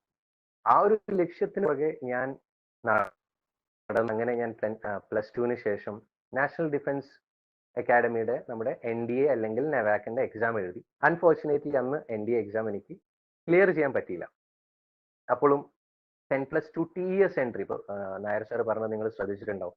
TES എൻട്രി എന്ന് പറയുന്ന ഒരു എൻട്രി, അതായത് ഡയറക്റ്റ് എൻട്രി. അതായത് +2 ശേഷം നമുക്ക് ഫിസിക്സോ മാത്സോ PCM ഫിസിക്സ് കെമിസ്ട്രി മാത്സിൽ നിങ്ങൾ എടുത്ത നിങ്ങളുടെ സയൻസ് സബ്ജക്റ്റിൽ ഫിസിക്സ് കെമിസ്ട്രി മാത്സ് ഉണ്ടെങ്കിൽ നിങ്ങൾക്ക് +2 TES എൻട്രിക്ക് അപ്ലൈ ചെയ്യാം. അവിടെ എക്സാമിന്റെ ആവശ്യമില്ല. NDA എക്സാമിന് നമ്മൾ എക്സാം എഴുതേണ്ട ആവശ്യമുണ്ട്, UPSC എക്സാം എഴുതേണ്ട ആവശ്യമുണ്ട്.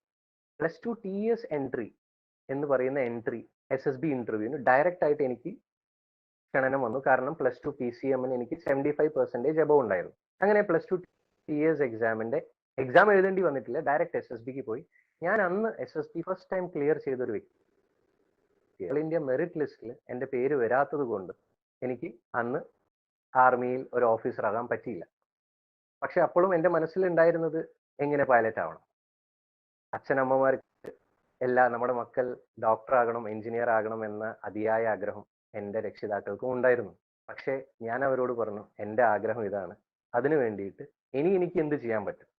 അപ്പോൾ അന്നൊക്കെ നമുക്ക് ഗ്രാജുവേഷൻ മതി, BSc ഫിസിക്സ് അല്ലെങ്കിൽ മാത്സ് എന്ന സബ്ജക്റ്റ് എടുത്ത ഒരു കാൻഡിഡേറ്റിനെ സംബന്ധിച്ചും ഒരു സ്റ്റുഡൻറ്റിനെ സംബന്ധിച്ചും അന്ന് കേട്ടോ, ഞാൻ പറയുന്നത് ഒരു 11 വർഷം മുമ്പത്തെ കഥയാണ്, പിന്നെ നമുക്ക് നേവി, ആർമി, എയർഫോഴ്സിലേക്ക് ഒരു ഓഫീസറായിട്ട് കയറാനുള്ള സാധ്യതകളുണ്ട്. എന്തൊക്കെയായിരുന്നു സാധ്യതകൾ ഓൾറെഡി പറഞ്ഞു കഴിഞ്ഞു. നമുക്ക് ഓരോന്നായിട്ട് കാണാം.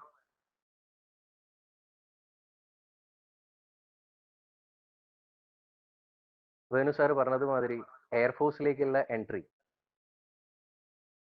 നിങ്ങൾക്ക് airforce.nic.in അടിച്ചാൽ നിങ്ങൾക്ക് കിട്ടുന്നതാണ്. ഇന്ത്യൻ നേവിയെ കുറിച്ച്, ഇന്ത്യൻ നേവിയിൽ ഓഫീസറായിട്ട് കയറാനുള്ള എൻട്രീസ് joinindiannavy.gov.in എന്ന് പറയുന്ന വെബ്സൈറ്റ് അടിച്ചാൽ നിങ്ങൾക്ക് എല്ലാം, ഞാനിപ്പോൾ പറയുന്ന കാര്യങ്ങളെല്ലാം ഞാനിപ്പോൾ നിങ്ങൾക്ക് ഒരു ക്യാപ്സ്യൂൾ രീതിയിലാക്കിയിട്ട് നിങ്ങളുടെ മുന്നിലേക്ക് കൊണ്ടുതരികയാണ്. എന്തൊക്കെയാണ് എൻട്രീസ്, എന്തൊക്കെയാണ് അതിന്റെ സാധ്യതകൾ, അല്ലെങ്കിൽ എഡ്യൂക്കേഷണൽ ക്വാളിഫിക്കേഷൻസ് എന്തൊക്കെയെന്നുള്ളതാണ് നമ്മൾ കാണാൻ പോകുന്നത്. ഓക്കെ, 2 ടൈപ്പ് കമ്മീഷൻ ഉണ്ടെന്ന് ഓൾറെഡി സാർ പറഞ്ഞു കഴിഞ്ഞു. നായർ സാറും പറഞ്ഞു, വേണു സാറും പറഞ്ഞു. Like here also in navy നമുക്ക് permanent commission, short service commission, 2 type entries ഉണ്ട്. പെർമനന്റ് കമ്മീഷനെ കുറിച്ച് നമുക്ക് കാണാം. അതായത് പെർമനന്റ് കമ്മീഷൻ എന്ന് പറയുന്നത് നിങ്ങൾക്ക് മിനിമം 20 years സർവീസ് ചെയ്യുന്നതിലൂടെ നിങ്ങൾക്ക് ചെയ്യാനുള്ള ഒരു കമ്മീഷനാണ്. അതായത് നിങ്ങൾക്ക് അതിനുശേഷം പെൻഷനബിൾ ആയിരിക്കും, നിങ്ങൾക്ക് പെൻഷൻ കിട്ടുന്ന ഒരു സർവീസ് ആയിരിക്കും. ഈ പെർമനന്റ് കമ്മീഷനിൽ executive branch, Venu sir already അവിടെ flying branch, technical branch, ground duty ഒക്കെ നിങ്ങൾക്ക് കാണിച്ചു തന്നു. ഇവിടെ നേവിയിൽ നമ്മൾ എക്സിക്യൂട്ടീവ് ബ്രാഞ്ച്, അതായത് ഒരു യൂണിറ്റ് കമാൻഡ് ചെയ്യുന്നത് ഒരു എക്സിക്യൂട്ടീവ് ബ്രാഞ്ച് ആയിരിക്കും. അതൊരു ഷിപ്പ് ആയിക്കോട്ടെ, അല്ലെങ്കിൽ ഒരു ഏവിയേഷൻ സ്ക്വാഡ്രൺ ആയിക്കോട്ടെ, ഏതോ ആയിക്കോട്ടെ, അത് കമാൻഡ് ചെയ്യുന്നത്, അതിന്റെ ഒരു കമാൻഡിങ് ഓഫീസർ എപ്പോഴും ഒരു എക്സിക്യൂട്ടീവ് ബ്രാഞ്ചിലെ ഓഫീസർ ആയിരിക്കും. ഒരു എക്സിക്യൂട്ടീവ് ബ്രാഞ്ചിലേക്ക് നമുക്ക് എന്തൊക്കെ എൻട്രീസ് ഉണ്ട്?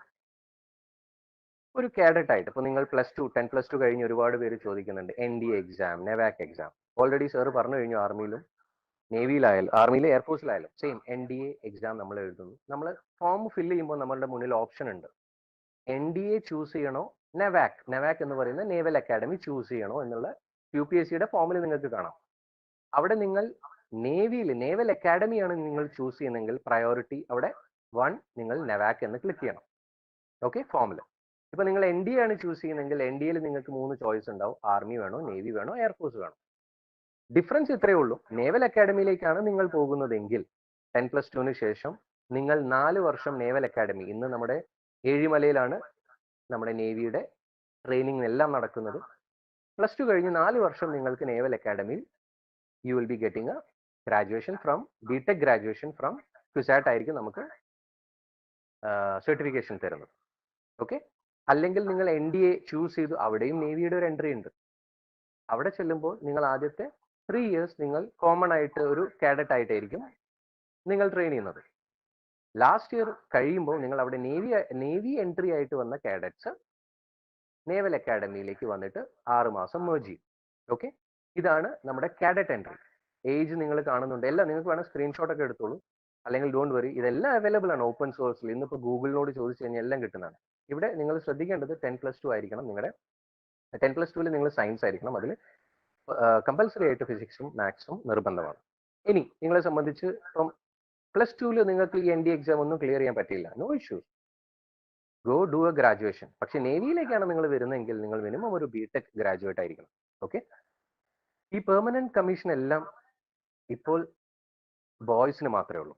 ഓക്കെ, സോ എഞ്ചിനീയറിംഗ് സ്ട്രീം ഏതെടുത്താലും കുഴപ്പമില്ല. നിങ്ങൾ BTech കഴിയുമ്പോൾ CDSE എക്സാം, ഓൾറെഡി സാർ ഇതിനെ കുറിച്ച് പറഞ്ഞു കഴിഞ്ഞു, കമ്പൈൻഡ് ഡിഫൻസ് സർവീസ് എക്സാമിനേഷൻ, ഇതും UPSC തന്നെയാണ് ഹോൾഡ് ചെയ്യുന്നത്. ഓക്കെ, സോ ഇത് കഴിഞ്ഞ് നിങ്ങൾക്ക് എക്സാം എഴുതി ക്ലിയർ ചെയ്യുമ്പോൾ നിങ്ങൾക്ക് ഇതിനെ കുറിച്ചിട്ട് SSB കോൾ ലെറ്റർ വരും.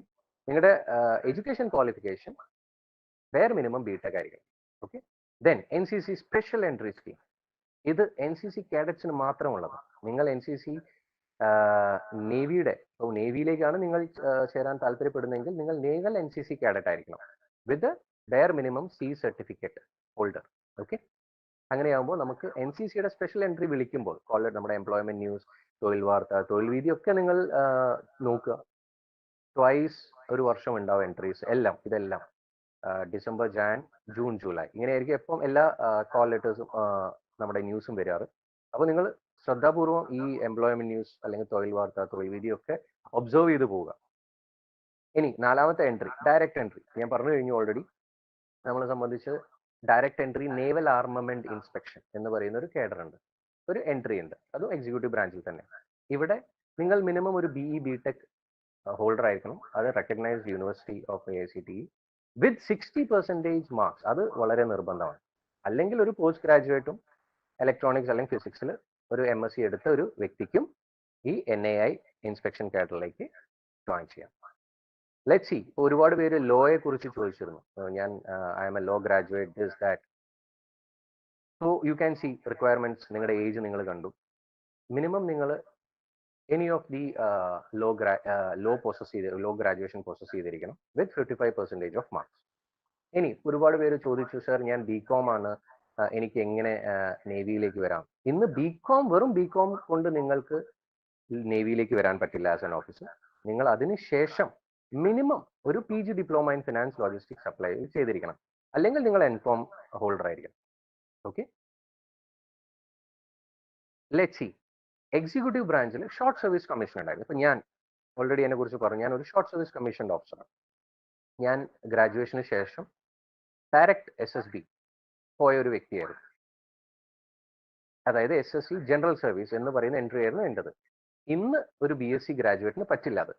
ഇന്ന് മിനിമം ഒരു BTech ഹോൾഡർ ആയിരിക്കണം ഇതിന് എലിജിബിൾ ആയിട്ട്. ഓക്കെ, അതുപോലെ SSCയിൽ സെപ്പറേറ്റ് ആയിട്ട് ഹൈഡ്രോഗ്രാഫി എന്ന് പറയുന്ന കേഡറിലേക്ക് നിങ്ങൾക്ക് അപ്ലൈ ചെയ്യാം. ഇവിടെ നിങ്ങൾ ഹൈഡ്രോ ഷിപ്സുകളായിരിക്കും, ഹൈഡ്രോഗ്രാഫി ചെയ്യുന്ന ഷിപ്പുകളിലോ അല്ലെങ്കിൽ അതിനെ സംബന്ധിച്ചുള്ള ബേസ് പോസ്റ്റിങ്സ് ആയിരിക്കും നിങ്ങൾക്ക് കിട്ടുക. മിനിമം BTech ആയിരിക്കണം. ഓക്കെ, ഒരുപാട് പേര് ചോദിക്കുന്നുണ്ടായിരുന്നു ലൈക്ക് പൈലറ്റ് ആകാൻ. ഇപ്പം നിങ്ങൾ കണ്ടു എയർഫോഴ്സിൽ sir was a fighter pilot, Venu sir was a navigator, was in the Surya Kiran squadron and all.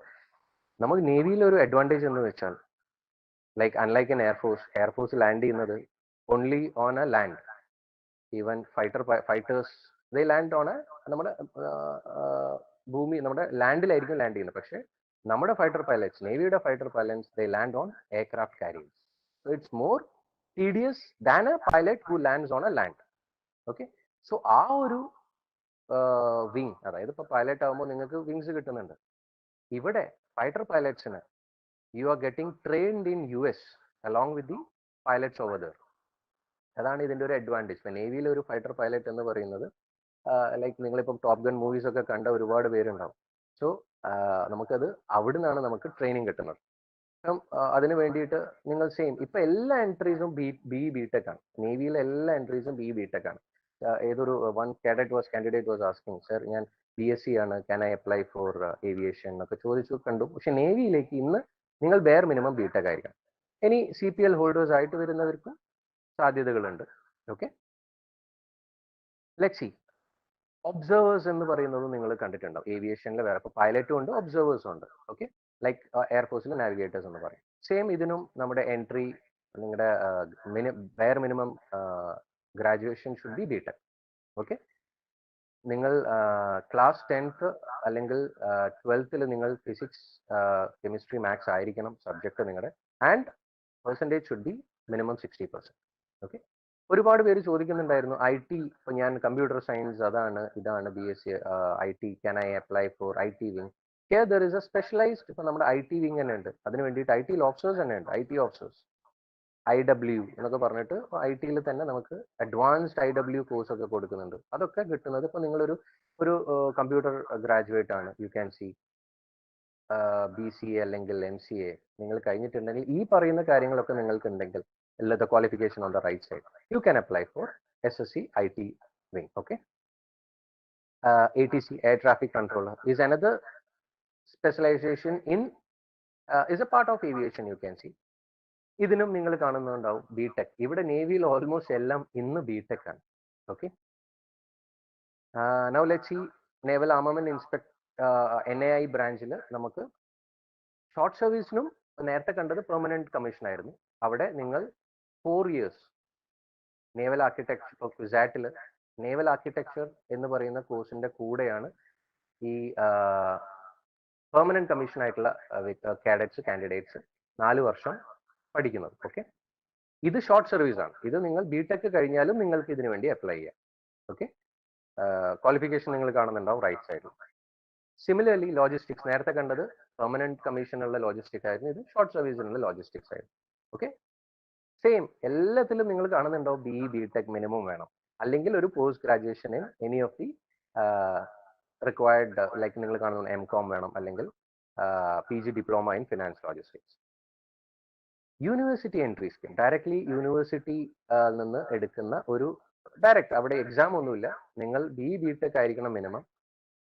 നിങ്ങളുടെ ലാസ്റ്റ് സെം ആകുമ്പോഴേക്കും നിങ്ങൾ മിനിമം 60% അവിടെ അച്ചീവ് ചെയ്തിരിക്കും. പിന്നെ ഡയറക്ട്ലി സബ്മറൈൻസിലേക്കും ഒരു എൻട്രി ഉണ്ട്. ഇപ്പം SSC സബ്മറൈൻസ് എന്ന് പറയും. ഇവിടെ ബെയർ മിനിമം നിങ്ങൾ 55% നിങ്ങളുടെ BTech സ്കോർ ചെയ്തിരിക്കും. Okay.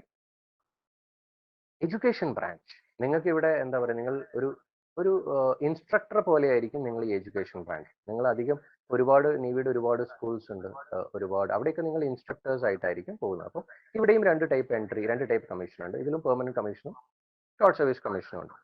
Qualifications are on the right side. Okay, don't worry, നിങ്ങൾ സ്ക്രീൻഷോട്ട് എടുത്ത് വെച്ചോളൂ. ഇതൊക്കെ വെബ്സൈറ്റിൽ അവൈലബിൾ ആണ്. ഞാനിവിടെ നിങ്ങൾക്ക് എന്തൊക്കെയാണ് എന്നുള്ളൊരു ജസ്റ്റ് ഒരു ഗ്ലിംസ് തരികയാണ്. ടെക്നിക്കൽ ബ്രാഞ്ച് ഞാൻ നിങ്ങളോട് പറഞ്ഞു, ലൈക്ക് +2 TES എൻട്രി. ഞാൻ ആദ്യമായിട്ട് +2 കഴിഞ്ഞപ്പം ഒരു TES എൻട്രിക്ക് പോയിരുന്നു. അത് ഞാൻ ക്ലിയർ ചെയ്തു. പക്ഷേ ഓൾ ഇന്ത്യ മെറിറ്റ് ലിസ്റ്റിൽ വന്നില്ല അന്ന്.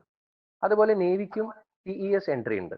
ഓക്കെ, ഇപ്പം NDA ജോയിൻ ചെയ്ത് കഴിഞ്ഞിട്ട് NDAയിൽ നിങ്ങൾ അല്ലെങ്കിൽ നെവാക്കിൽ അവിടെ ചെല്ലുമ്പോഴും നമുക്ക് അവിടെ ഒരു ടെക്നിക്കൽ ഓഫീസർ ആയിട്ട്, ഞാൻ പറഞ്ഞ എക്സിക്യൂട്ടീവ് ഓഫീസേഴ്സിനും അവിടെ ഉണ്ട്.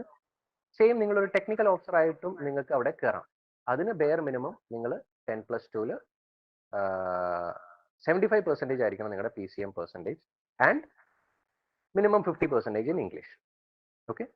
നേവൽ ആർക്കിടെക്ചറിന്റെ എൻട്രി ഞാൻ പറഞ്ഞു ക്വിസാറ്റിൽ 4 years. സിവിലിയൻ ആർക്കിടെക്ചർ ചെയ്യുന്നതിന്റെ കൂടെ ഈ 10+2 ടെക് നേവൽ ആർക്കിടെക്ചർ എൻട്രി കിട്ടുന്ന കാൻഡിഡേറ്റ്സ് അവർ 4 വർഷം ക്വിസാറ്റിൽ സിവിലിയൻസിന്റെ കൂടെ ആയിരിക്കും ട്രെയിനിങ് ചെയ്യുക. ബട്ട് അതിന്റെ കൂടെ നമ്മുടെ മിലിറ്ററി ട്രെയിനിങ്ങിന് വേണ്ടിയിട്ട് നമ്മുടെ നേവൽ ബേസ് വെണ്ടുരുത്തിയായിട്ട് അറ്റാച്ച്ഡ് ആയിരിക്കും. ഓക്കെ. നൗ ടെക്നിക്കൽ എൻട്രിയിൽ ഷോർട്ട് സർവീസ് കമ്മീഷൻഡ് ഓഫീസേഴ്സും ഉണ്ട്. അതായത് ഗ്രാജുവേഷൻ കഴിഞ്ഞിട്ട് BE ഇൻ മെക്കാനിക്കൽ ആയിരിക്കണം ഇവിടെ മെയിൻ. ഇവിടെ എനി സ്ട്രീം പറ്റില്ല. നിങ്ങൾ മെക്കാനിക്കൽ എഞ്ചിനീയറിംഗ് ആണ്, അല്ലെങ്കിൽ എയറോനോട്ടിക്കൽ ആണ്, അല്ലെങ്കിൽ മെറ്റലർജിക്കൽ ആണ്, അല്ലെങ്കിൽ സിവിൽ, ഇതിലേതെങ്കിലും ഒന്നാണെങ്കിൽ മാത്രമേ നിങ്ങൾക്ക് SSC ടെക്നിക്കൽ എൻട്രിക്ക് അപ്ലൈ ചെയ്യാൻ പറ്റുള്ളൂ. സിമിലർലി ഒരു സ്പെഷ്യൽ നേവൽ ആർക്കിടെക്ട് എൻട്രി ഉണ്ട്. അതായത് ഞാൻ നേരത്തെ പറഞ്ഞു, +2 കഴിഞ്ഞിട്ട് നമുക്ക് 4 years നേവൽ ആർക്കിടെക്ചർ തന്നെ നമുക്ക് നേവി തരുന്നുണ്ട്. അതുകൂടാതെ ഇനിയിപ്പോൾ നിങ്ങൾ ഒരു ആർക്കിടെക്ട് ആണ് എന്ന് വിചാരിക്കും, BArch കഴിഞ്ഞൊരു സ്റ്റുഡന്റ് ആണെങ്കിൽ നിങ്ങൾക്ക് ഈ എൻട്രിക്ക് വേണ്ടിയിട്ട് അപ്ലൈ ചെയ്യാം. Like Venu sir already fighter പൈലറ്റ്സിനെ എയർഫോഴ്സിലെ കാണിച്ചു തന്നു.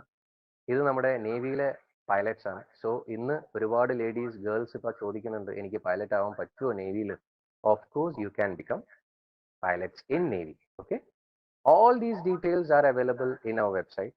എനിക്കറിയാം നിങ്ങൾക്ക് ഇപ്പം ഇത് കേട്ട് കഴിഞ്ഞാലും നിങ്ങളുടെ ക്വയറീസ് ഒരുപാടുണ്ട്. വാട്ട് കാരിയേഴ്സ്, എന്തൊക്കെയാണ് ഓപ്പർച്യൂണിറ്റീസ് ഇൻ നേവി എന്നുള്ളത് നിങ്ങൾ കണ്ടു കഴിഞ്ഞു. Now let me move on to the queries. Okay, so that's my small presentation all about Navy. What we can do is we can take on the questions related with Navy, Army, Air Force. Shebin, on to you. Chat ബോക്സിൽ കണ്ടത് SSBക്ക് വേണ്ടി എങ്ങനെ prepare ചെയ്യാം എന്നുള്ളതാണ്. അപ്പോ ഞാൻ പറഞ്ഞല്ലോ, അവര് നോക്കുന്നത് they are looking at your leadership skills എന്നുള്ളതാണ്. അപ്പോ ഇതിനു വേണ്ടി firstly you must know what all are being tested there. അത് ഞാൻ പറഞ്ഞല്ലോ, ഒരു സൈക്കോളജിസ്റ്റ് ഉണ്ട്, ഒരു GTO ഉണ്ട്, ഒരു ഇന്റർവ്യൂയിങ് ഓഫീസർ ഉണ്ട്. അവര് ഒന്നാമത് ഇങ്ങനെ സംസാരിച്ച് വരുമ്പോൾ ജനറൽ അവയർനെസിനെ പറ്റിയൊക്കെ ഇന്റർവ്യൂവിൽ ഉണ്ടാവും. അപ്പോ നമുക്കൊരു പരന്ന വായന വേണം. അതിപ്പോ ഇപ്പോഴായാലും കുഴപ്പമൊന്നുമില്ല. Focused understanding of the what is the world around, what is happening, എല്ലാം ഇക്കണോമിക്സ്, പൊളിറ്റിക്സ്, സെക്യൂരിറ്റി, അതിനെയൊക്കെ പറ്റി നിങ്ങളുടെ പ്രായത്തിലുള്ള അവയർനെസ്സുകൾ ഉണ്ടാവണം. അതിപ്പോ 12ാം ക്ലാസ്സിൽ തുടങ്ങി നേരത്തെയൊക്കെ ഉണ്ടാവേണ്ട ഒരു ശീലമാണ്. ഞാനൊക്കെ ആയിരുന്ന സ്കൂളിലായിരുന്നപ്പോ ആദ്യം സ്പോർട്സ് പേജിലേക്കാണ് പോകുന്നതെങ്കിലും എന്തെങ്കിലും ഞങ്ങൾ ഹെഡ്ലൈൻസും ഒക്കെ വായിച്ച once you progress in age paper വായനയായിരുന്നു പണ്ടുള്ളത്. ഇപ്പൊ അവയർനെസ്സിന് വേണ്ടിയിട്ട് നിങ്ങൾക്ക് എന്ത് വേണമെങ്കിലും ചെയ്യാമല്ലോ, ഗൂഗിൾ ചെയ്യാം. അപ്പൊ ഒരു പരന്ന വായന വേണം ഒന്ന്. പിന്നെ you should be a little serious about life. Regular ആയിരിക്കണം പഠനത്തിലാണെങ്കിലും എല്ലാ, get involved in everything. അങ്ങനെയാണ് പഠിക്കണം, റെഗുലർ ആയിട്ട് കളിക്കണം, ഹാവ് ഫ്രണ്ട്സ്. പിന്നെ കമ്മ്യൂണിക്കേഷൻ സ്കിൽസ്. നമ്മൾ എങ്ങനെയാണ്, how will you let the interviewer or the testing chap know what is in you? അപ്പൊ കമ്മ്യൂണിക്കേഷൻ സ്കിൽസ് എന്ന് പറയുമ്പോൾ ഒന്ന് നമുക്ക് റിട്ടൺ എക്സ്പ്രഷൻ ഉണ്ടാവണം. രണ്ടാമത് നമ്മൾ എന്താണ് ചോദ്യത്തിന് ഉത്തരം പറയണമെങ്കിൽ നമുക്ക് അറിയാമെങ്കിൽ that you have to put into a language. ഹിന്ദിയിലാവാം, ഇംഗ്ലീഷിലാവാം. നമുക്ക് നോർത്ത് ഇന്ത്യൻസിനാണ് ഹിന്ദിയിലോ ഇംഗ്ലീഷിലോ എന്ന് പറയാം. നമുക്ക് മലയാളത്തിൽ പറഞ്ഞാൽ മറ്റവനെ മനസ്സിലാവില്ല. അതുകൊണ്ട് you should have little proficiency in you don't need not have that ഒരു ഫ്ലുവന്റ് ഇംഗ്ലീഷ് വേണമെന്നൊന്നുമില്ല. പക്ഷെ ഇപ്പൊ എല്ലാവരും ഇംഗ്ലീഷിലാണല്ലോ സംസാരിക്കുന്നത്. ഞങ്ങളുടെ ഇതായിരുന്നു ഇപ്പോ സ്കൂളിൽ ആയിരുന്നപ്പോ limited schools only had English medium. Otherwise it was always നമ്മുടെ മലയാളം മീഡിയം ആയിരുന്നു. അപ്പോൾ കമ്മ്യൂണിക്കേഷൻ സ്കിൽസ് വേണം. പിന്നെ ഇതിനു വേണ്ടി ഇന്റലിജൻസ് ടെസ്റ്റിന് പിന്നെ വാട്ട് ആർ അതിനുള്ള ഒരു അക്കാഡമീസ് ഉണ്ട് കേട്ടോ. Just to know that what is happening, they will put you through that. അപ്പോ എന്താണ് മൊഡാലിറ്റി എന്നുള്ളതിനെ പറ്റി ഒരു അവയർനെസ് ഉണ്ടാവുക. ഒരു ഇന്റലിജൻസ് ടെസ്റ്റ് എന്ന് പറഞ്ഞ IQ ടെസ്റ്റ്, ഏതൊക്കെയാണ് ക്വസ്റ്റ്യൻസ് വരുന്നത്, എങ്ങനെയൊക്കെ ഉള്ളതാണ്, അതിന്റെ കൂടെ you can go through that. ഇതാണ് ഒന്ന് ചെയ്യാവുന്നുള്ളത്. പിന്നെ ഈ ലിമിറ്റഡ് പീരീഡ് കൊണ്ട് വേറെ ഒന്നും ചെയ്യാനില്ല. If you have it in you, it is in you. Only thing is that അവർക്ക് നമ്മളത് എക്സ്പ്രസ് ചെയ്യാനുള്ള കഴിവ് നമ്മളിൽ ഉണ്ടാവും. അപ്പോ വളരെ കോൺഫിഡൻസ് ആയിട്ടാണ് വേണ്ടത്. പക്ഷെ ഇന്ന് പോലെ ഞാൻ കോൺഫിഡന്റ് ആവും എന്ന് പറഞ്ഞിട്ട് കാര്യമില്ല. അതിന് പ്രത്യേക പ്രിപ്പറേഷൻ ഇല്ല. ഒൺലി തിങ് ഇസ് ദാറ്റ് ഇപ്പോ എറണാകുളത്തെ കോച്ചിങ് അക്കാഡമീസ് ഉണ്ട്, തിരുവനന്തപുരത്തൊക്കെ ഉണ്ടെന്നാണ് എൻ്റെ അറിവ്. അപ്പോൾ സുരേഷ് സാർ, മാസ്റ്റർ സുരേഷിന് അറിയാമായിരിക്കും ഒന്നും കൂടി. അതിന്റെ കൂടെ ഇവിടെ എറണാകുളത്തുള്ളതായിട്ട് എനിക്ക് അറിവുണ്ട്. അതിൽ കൂടെ ഒന്ന് പോവുക. പിന്നെ ഇന്റർവ്യൂവിനുള്ള ഗൈഡ്സ് ഉണ്ട്. ഇതൊക്കെ ഈ ജസ്റ്റ് ഗിവ് യു ദാറ്റ് എന്താണ് സംഭവിക്കാൻ പോകുന്നതിനെ പറ്റി ഒരു അറിവ് നമുക്ക് തരും.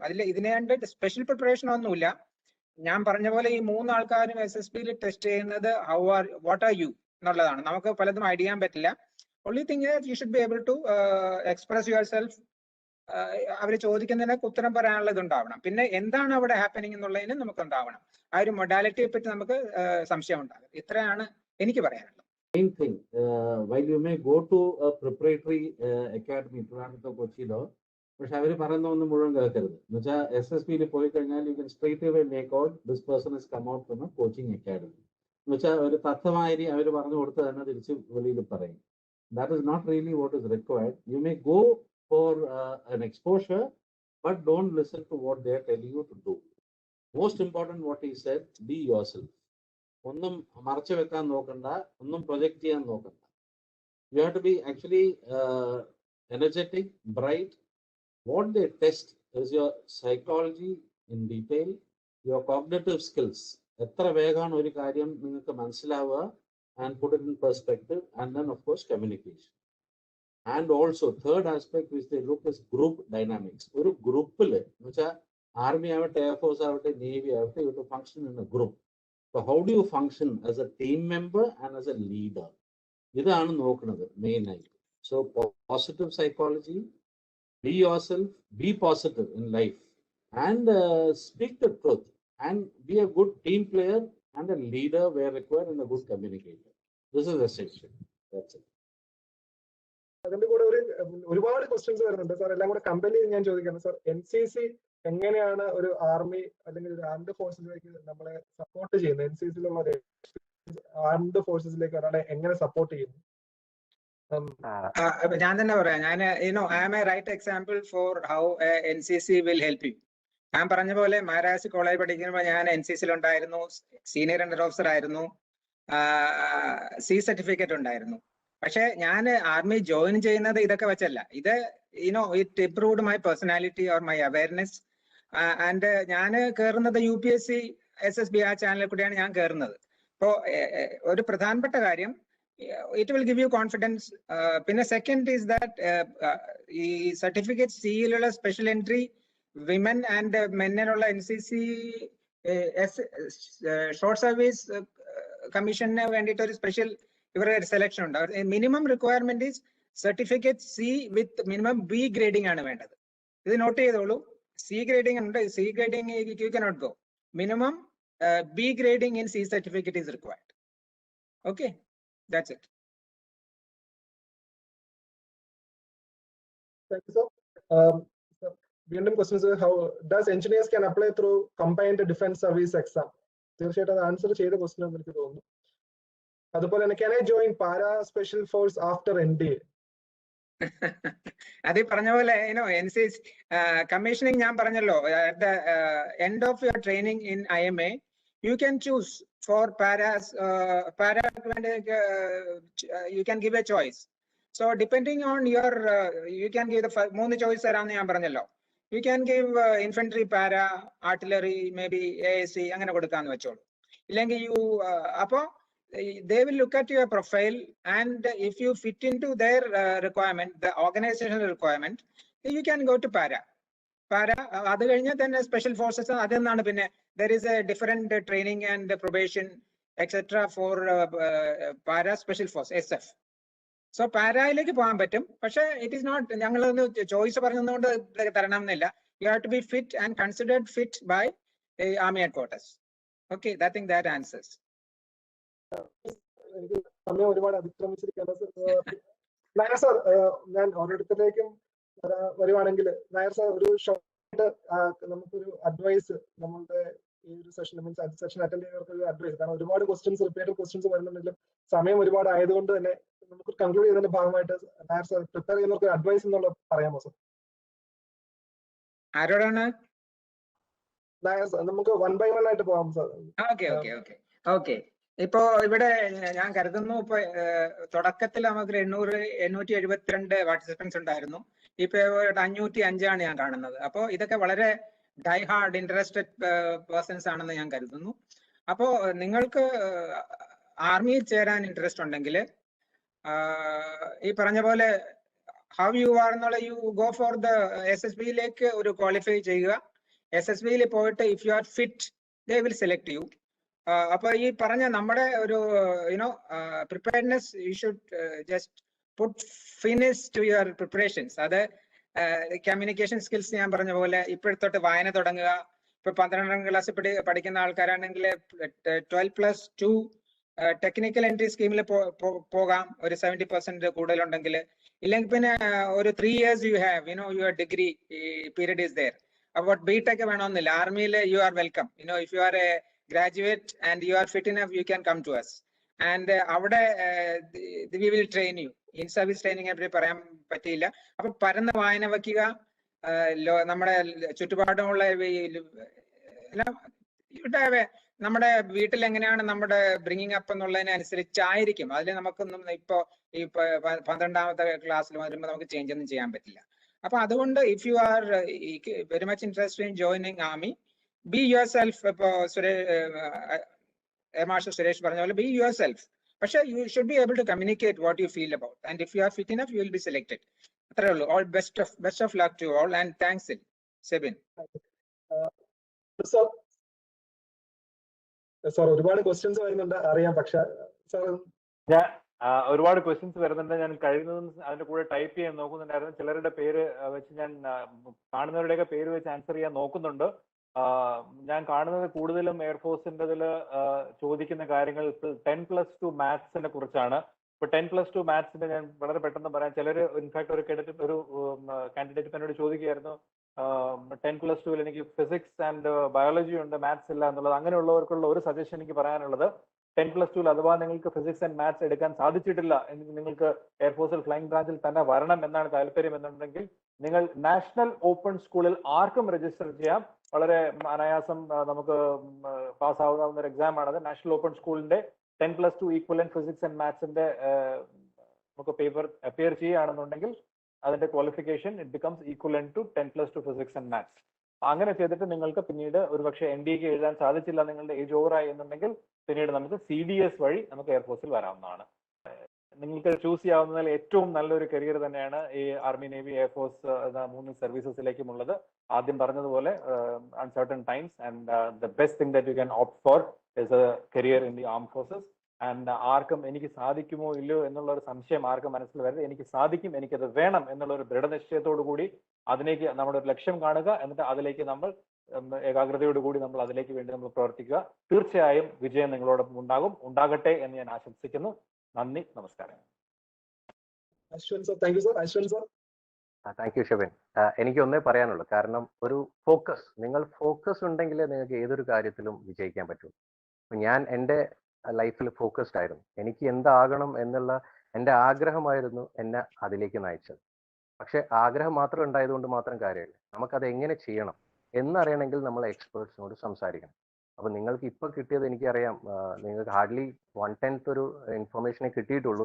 ഒരുപാട് ക്വയറീസ് ചാറ്റ് ബോക്സിൽ കാണുന്നുണ്ട്, ഇതെല്ലാം ആൻസർ ചെയ്യാൻ പറ്റുന്നില്ലെന്നറിയാം. പക്ഷെ ഒന്നേ പറയാനുള്ളൂ, നമ്മൾ എന്താകണമെന്ന് നമ്മുടെ രക്ഷിതാക്കൾ പറഞ്ഞതുകൊണ്ട്, അതായത് രക്ഷിതാക്കളോടുള്ള എൻ്റെ ഒരു സജഷൻ, നിങ്ങൾ ഒരിക്കലും നിങ്ങളുടെ താല്പര്യം നിങ്ങളുടെ കുട്ടികളുടെ മേൽ അടിച്ചേൽപ്പിക്കരുത്. അവർക്കൊരു പൈലറ്റ് ആകണമെന്നുണ്ടെങ്കിൽ അത് ആകാൻ വേണ്ടിയിട്ട് അവരെ സപ്പോർട്ട് ചെയ്യാം. ഇനി നേരെ മറിച്ച് അവർക്ക് താല്പര്യമില്ല ഡിഫൻസിൽ ചേരാൻ, പക്ഷെ നിങ്ങൾ ഇതൊക്കെ കണ്ടിട്ട് എൻ്റെ മകനെ പിടിച്ചിട്ട് ഡിഫൻസിലേക്ക് ഒരു ഓഫീസർ ആക്കണം എന്ന് വിചാരിച്ചാൽ അത് സംഭവിക്കുകയുമില്ല. അപ്പോൾ ആദ്യം വേണ്ടത്, നമുക്ക് ആകണമെന്നൊരു ആഗ്രഹം ഒരു കുട്ടിയുടെ ഉള്ളിൽ നമുക്ക് വേണമെങ്കിൽ, ഒരു ചെടി വളരുന്നത് പോലെ തുടക്കത്തിലെ നമ്മൾ വളരുമ്പോൾ ഇങ്ങനെയുള്ള ഈ ഒരു നേവി ആർമിയിലേക്കുള്ള കാര്യങ്ങൾ നമുക്ക് സ്ലോലി ഇൻഡ്യൂസ് ചെയ്ത് കൊടുക്കാം, അങ്ങനെ താല്പര്യം ഉണ്ടാക്കാം. അല്ലാതെ നമ്മുടെ താല്പര്യം ഒരിക്കലും നമ്മുടെ മക്കളുടെ മേൽ അടിച്ചേൽപ്പിക്കരുത്. അവരുടെ താല്പര്യങ്ങൾ എന്താണോ അതിനെ വളർത്താൻ ശ്രമിക്കുക. ഫോക്കസ്ഡ് ആവുക ലൈഫിൽ ആൻഡ് വർക്ക് ബിഹൈൻഡ് ദാറ്റ്. അതിന് വേണ്ടിയിട്ട് എങ്ങനെ നയിക്കാം. ഈ പറഞ്ഞ ഈ ചോദ്യങ്ങളുടെ ഉത്തരം എല്ലാം ഗൂഗിളിലുണ്ട്. ഇനി നിങ്ങൾക്ക് ഈ ചോദ്യങ്ങളുടെ ഉത്തരം ഗൂഗിളിൽ കിട്ടുന്നില്ലെങ്കിൽ നിങ്ങൾക്ക് ഹൊറൈസനെ നിങ്ങൾക്ക് അപ്രോച്ച് ചെയ്യാം. അല്ലെങ്കിലും you can chat with me in my Instagram. pilot_achu is my Instagram ID, or nidus_academy is my Instagram ID. We will clear all your doubts. Okay. So ഒരുപാട് പേർക്ക് മലയാളത്തിൽ മനസ്സിലാകുന്നില്ല, ഇംഗ്ലീഷിൽ പറയണമെന്ന് എനിക്ക് തോന്നുന്നു. ഒരുപാട് നോർത്ത് ഇന്ത്യൻസ് ഇതിൽ ജോയിൻ ചെയ്തിട്ടുണ്ടെന്ന് തോന്നുന്നു. നമ്മളിത് ഇതൊരു മലയാള മനോരമയുടെ ഹൊറൈസൺ പ്രോഗ്രാം ആയിരുന്നു, അതുകൊണ്ടാണ് ഇന്ന് മലയാളത്തിൽ നമ്മൾ കണ്ടക്ട് ചെയ്തതെന്ന് നമ്മൾ വിശ്വസിക്കുന്നു. നിങ്ങൾക്ക് എന്ത് ക്വയറീസ് ഉണ്ടെങ്കിലും നിങ്ങൾക്ക് മലയാള മനോരമയുടെ ഹൊറൈസണിൽ നിങ്ങൾക്ക് അപ്രോച്ച് ചെയ്യാം. Okay, so that is my small advice. Thank you Horizon for giving me this opportunity. And special thanks to Venu sir also. Thank you sir. നമ്മുടെ ഈ ഒരു സെഷൻ, ഇന്നത്തെ ഒരു സെഷന്റെ ഏറ്റവും മഹനീയമായ സാന്നിധ്യമാണ് Suresh sir, air marshal Balakrishnan Suresh. നമ്മുടെ ഈ ഒരു സെഷൻ ഒരു കൺക്ലൂഡ് സാർ, ഒരു കൺക്ലൂഡ് മെസ്സേജ് നമുക്ക് എല്ലാവർക്കുമായി തരാൻ please sir. Firstly, thank you, Mandarama Horizon, for I'll say it again timely. Especially pandemic സമയത്ത് എല്ലാവർക്കും ഭയങ്കര ബുദ്ധിമുട്ടാണ്. ഈ കരിയർ ചോയ്സ് എന്ന് പറഞ്ഞത് തന്നെ, as it is without the pandemic, is a big problem. So all the eminent panelists have covered it absolutely. I have only one thing to say, which all of them have said. ഈ മിലിറ്ററിയിൽ armed forces എന്ന് പറഞ്ഞാൽ it's a challenging, active career. It's a fully challenging career. You have to have the passion one. That is very, very important. It is not just another job. It is a profession. Military is a profession which is very, very different from the rest. ബാക്കി നിങ്ങൾ entry ചെയ്ത് കഴിഞ്ഞാൽ you will find it is a way of life. നമ്മുടെ വേണുനമ്പീശൻ പറഞ്ഞ it's a way of life. You will truly enjoy it. It is because we don't know. നമുക്കൊക്കെ കുറച്ച് apprehensions ഉണ്ടാവും കയറാൻ വേണ്ടിയിട്ട്. പക്ഷെ കയറി കഴിഞ്ഞാൽ you will not hear one person after coming out curse the armed forces. They have all enjoyed their life. They have enjoyed the profession. The job satisfaction is tremendous, and the exposure you get will stand you in good stead all your life. You will be a fantastic decision maker once you come out of the armed forces. You can rest assured. You will not deter in any case, because you have led people, you are a leader, you are a decision maker, and your exposure is phenomenal. The last thing I want to tell you, because of all the questions, if I take commerce, if I do this, every background people can apply. Of course, there are some that need technical background, science background, flying in to science. But otherwise, even a lawyer can apply. They can join the JAG branch. There is no issue. Meteorologists are there, psychologists are there in the area. So anybody can join. There is absolutely no problem at all. And last word, materialistic, if you want to speak about, after the 7th pay commission, I left it halfway. The Korea benefits in the armed forces. Like I told you, canteen, school, medical, when you put it together, the cost to government, like I told you, XLRI is calculated in 2014. Is 4 times the basic pay. The entry basic pay for an officer today, please correct me if I am wrong, in your it's around 52,000 or something, 55,000 basic. Okay, so if you say 4 times per month, there is 2 lakhs plus per month. That is a package of 20 plus lakhs you're getting. at the start. Nobody in the country offers you unless you join with computer science, you join Amazon or something like that. Okay, so it is an excellent career. It looks after you, it pays you well, and you lead a good, healthy, active life. Thank you once again to all the participants for listening in. And let's hope many of you join the armed forces. And I'm not going to be partial, say Air Force or whatever, but please join the armed forces. Thank you, Sir. Thank you. Thank you all the participants and the parents. Thank you so much, sir. Manorama Horizon education and career opportunities and നമ്മുടെ ഈ ഒരു session നമ്മൾ ഇതുവരെ ഒരുപാട് sessions ചെയ്തിട്ടുണ്ടെങ്കിൽ തന്നെ നമ്മുടെ ഈ ഒരു സെഷൻ വളരെ വേറിട്ട് നിൽക്കുന്ന ഒന്നാണ്. തീർച്ചയായിട്ടും നമ്മുടെ ഈ ഒരു സെഷന്റെ ഇന്നത്തെ ഏറ്റവും മഹനീയമായ സാന്നിധ്യമാണ് air marshal Balakrishnan Suresh sir. Sir Malayala മനോരമയുടെ ഈ വേദിയിൽ വരികയും നമ്മൾ ഇത്രയും സമയം സാർ സ്പെൻഡ് ചെയ്തു. അതുപോലെ തന്നെ സാർ ഒരുപാട് പേർക്ക് പേഴ്സണലി മെസ്സേജസ് അയച്ചു, പലർക്കും പല റിപ്ലൈസും സാർ കൊടുത്തു. ഇത്രയും സജീവമായി നിൽക്കുകയും ഇത്രയും വലിയൊരു പൊസിഷനിൽ നിന്നിട്ട് സാർ ഇത്രയും നമ്മുടെ കൂടെ തന്നെ ഇത്രയും സമയം സ്പെൻഡ് ചെയ്യുകയും നമ്മള് കുട്ടികളുടെ പേരൻസിന്റെ എല്ലാ സംശയങ്ങൾക്ക് ക്ലിയർ ചെയ്ത് കൊടുക്കുകയും ചെയ്തു സാറിന് മലയാള മനോരമയുടെ പേരിലുള്ള നന്ദി അർപ്പിക്കുന്നു. Thank you so much sir. Most welcome. Thank you. ഒപ്പം നമ്മളെ ഈ ഇന്നത്തെ ഒരു സെഷന്റെ ബാക്ക് ബോൺ എന്ന് പറയുന്നത് വിംഗ് കമാൻഡർ വേണു നമ്പീശൻ സാറാണ്. നമ്മുടെ ഈ ഒരു സെഷൻ സാധിച്ചത് തന്നെ സാറിന്റെ ഒരു സപ്പോർട്ടോട് കൂടി തന്നെയാണ്. സാർ ഇനിയും നമുക്ക് ഇങ്ങനത്തെ സെഷൻസ് ചെയ്യുന്നതിന് സാറിന്റെ സപ്പോർട്ട് ഇനിയും പ്രതീക്ഷിക്കുന്നു. Thank you so much sir. Malayala Manorama thank you sir. Brigadier N V Nair sir, സാറിന്റെ വളരെ എന്താ പറയുക, സാർ ഒരു വളരെ വിശദമായി തന്നെ ആർമിയുടെ വിവിധ ഓപ്പർച്യൂണിറ്റീസിനെ കുറിച്ച് സംസാരിച്ചു. അതുപോലെ തന്നെ സാറിന്റെ ലൈഫ് എക്സാമ്പിളിൽ തന്നെ ഇന്ത്യയിലെ അക്രോസ് സഞ്ചരിക്കാനും അതുപോലെ ഒരുപാട് ഓപ്പർച്യൂണിറ്റീസ് ഉണ്ട്. നോർമലി ഒരു പബ്ലിക്കിനോ അല്ലെങ്കിൽ ഒരു പ്രൈവറ്റ് ഹൈ സാലറിഡ് എംപ്ലോയീസിനോ കിട്ടാത്ത ഒരുപാട് ഓപ്പർച്യൂണിറ്റീസ് ഒരു ആർമി ഓഫീസേഴ്സിന് ലഭിക്കും എന്നുള്ളതിനെ കുറിച്ച് വളരെ വിശദമായി സംസാരിച്ചു. സാർ അപ്പോൾ സെഷനിൽ വരികയും നമ്മളുമായിട്ട് സംസാരിക്കുകയും ചെയ്ത ബ്രിഗേഡിയർ സാറിന് മലയാള മനോരമയുടെ പേരിലുള്ള നന്ദി അർപ്പിക്കുന്നു. Thank you so much. Thank you Sebin. Thank you and Manorama both.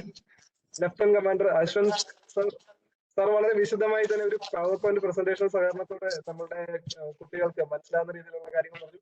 എനിക്ക് ഒരുപാട് ഡിസ്ട്രപ്ഷൻ ഇന്റർനെറ്റിന്റെ പ്രശ്നങ്ങൾ ഉണ്ടായെങ്കിൽ വളരെ നല്ലപോലെ അത് ഹാൻഡിൽ ചെയ്തു. സാർ മലയാള മനോരമയുടെ ഒരു വേദിയിൽ വരികയും നമ്മുടെ എല്ലാവരോടും സംസാരിക്കുകയും ചെയ്ത അശ്വന്ത് സാറിന് on behalf of Malayala Manorama thank you sir. Thank you so much. Thank you, Sabin, and special thanks to Venu sir. Sir തീർച്ചയായിട്ടും നമ്മുടെ ഈ ഒരു ചെറിയ സെഷനെ കൊണ്ട് ഒതുങ്ങുന്നതല്ല ഇന്ത്യൻ ആംഡ് ഫോഴ്സസ്. ഒരുപക്ഷെ നമുക്ക് ഓരോ സർവീസസിനെ കുറിച്ചും പ്രത്യേകം സെഷൻസ് ചെയ്യുന്നത് കുറച്ചും കൂടെ ബെറ്റർ ആയിരിക്കും തോന്നുന്നു. കാരണം ഒരുപാട് ക്വസ്റ്റ്യൻസ് വരുന്നുണ്ട്. കാരണം സമയത്തിന് പരിമിതി കൊണ്ടാണ് നമ്മൾ മൈൻഡ് അപ്പ് ചെയ്യുന്നത്. നമ്മൾ ഈ ഒരു സെഷൻ അറ്റൻഡ് ചെയ്ത എല്ലാവർക്കും നമ്മുടെ ഈ സെഷൻ നിങ്ങൾ അറിവുകൾ നിങ്ങളിൽ ഒതുക്കി വെക്കാതെ നിങ്ങൾ ഓരോരുത്തരും അത് ഷെയർ ചെയ്യുക, അത് മാക്സിമം ആൾക്കാരിലേക്ക് എത്തിക്കുക. Air marshal Balakrishnan Suresh sir പറഞ്ഞതുപോലെ തന്നെ കേരളത്തിൽ നിന്ന് വീണ്ടും പഴയതുപോലെ തന്നെ ഒരുപാട് ഓഫീസേഴ്സ് ഉണ്ടാകട്ടെ എന്ന് ആശംസിക്കുന്നു, പ്രാർത്ഥിക്കുന്നു. എല്ലാവർക്കും ജീവിതത്തിൽ നന്മ നേരുന്നു. Thank you so much. And നിങ്ങൾ ഓരോരുത്തരെയും manoromahorizon.com എന്നുള്ള ഇമെയിൽ അഡ്രസ്സിലും എഴുതി അറിയിക്കുക. Thank you all. നമ്മുടെ നമ്പർ കൊടുത്തോളൂ. Thank you. Thank you. Thanks, sir. See you, Venu. Thanks again. Bye. Take care. Thank you. Manorama Horizon. Learning made simple.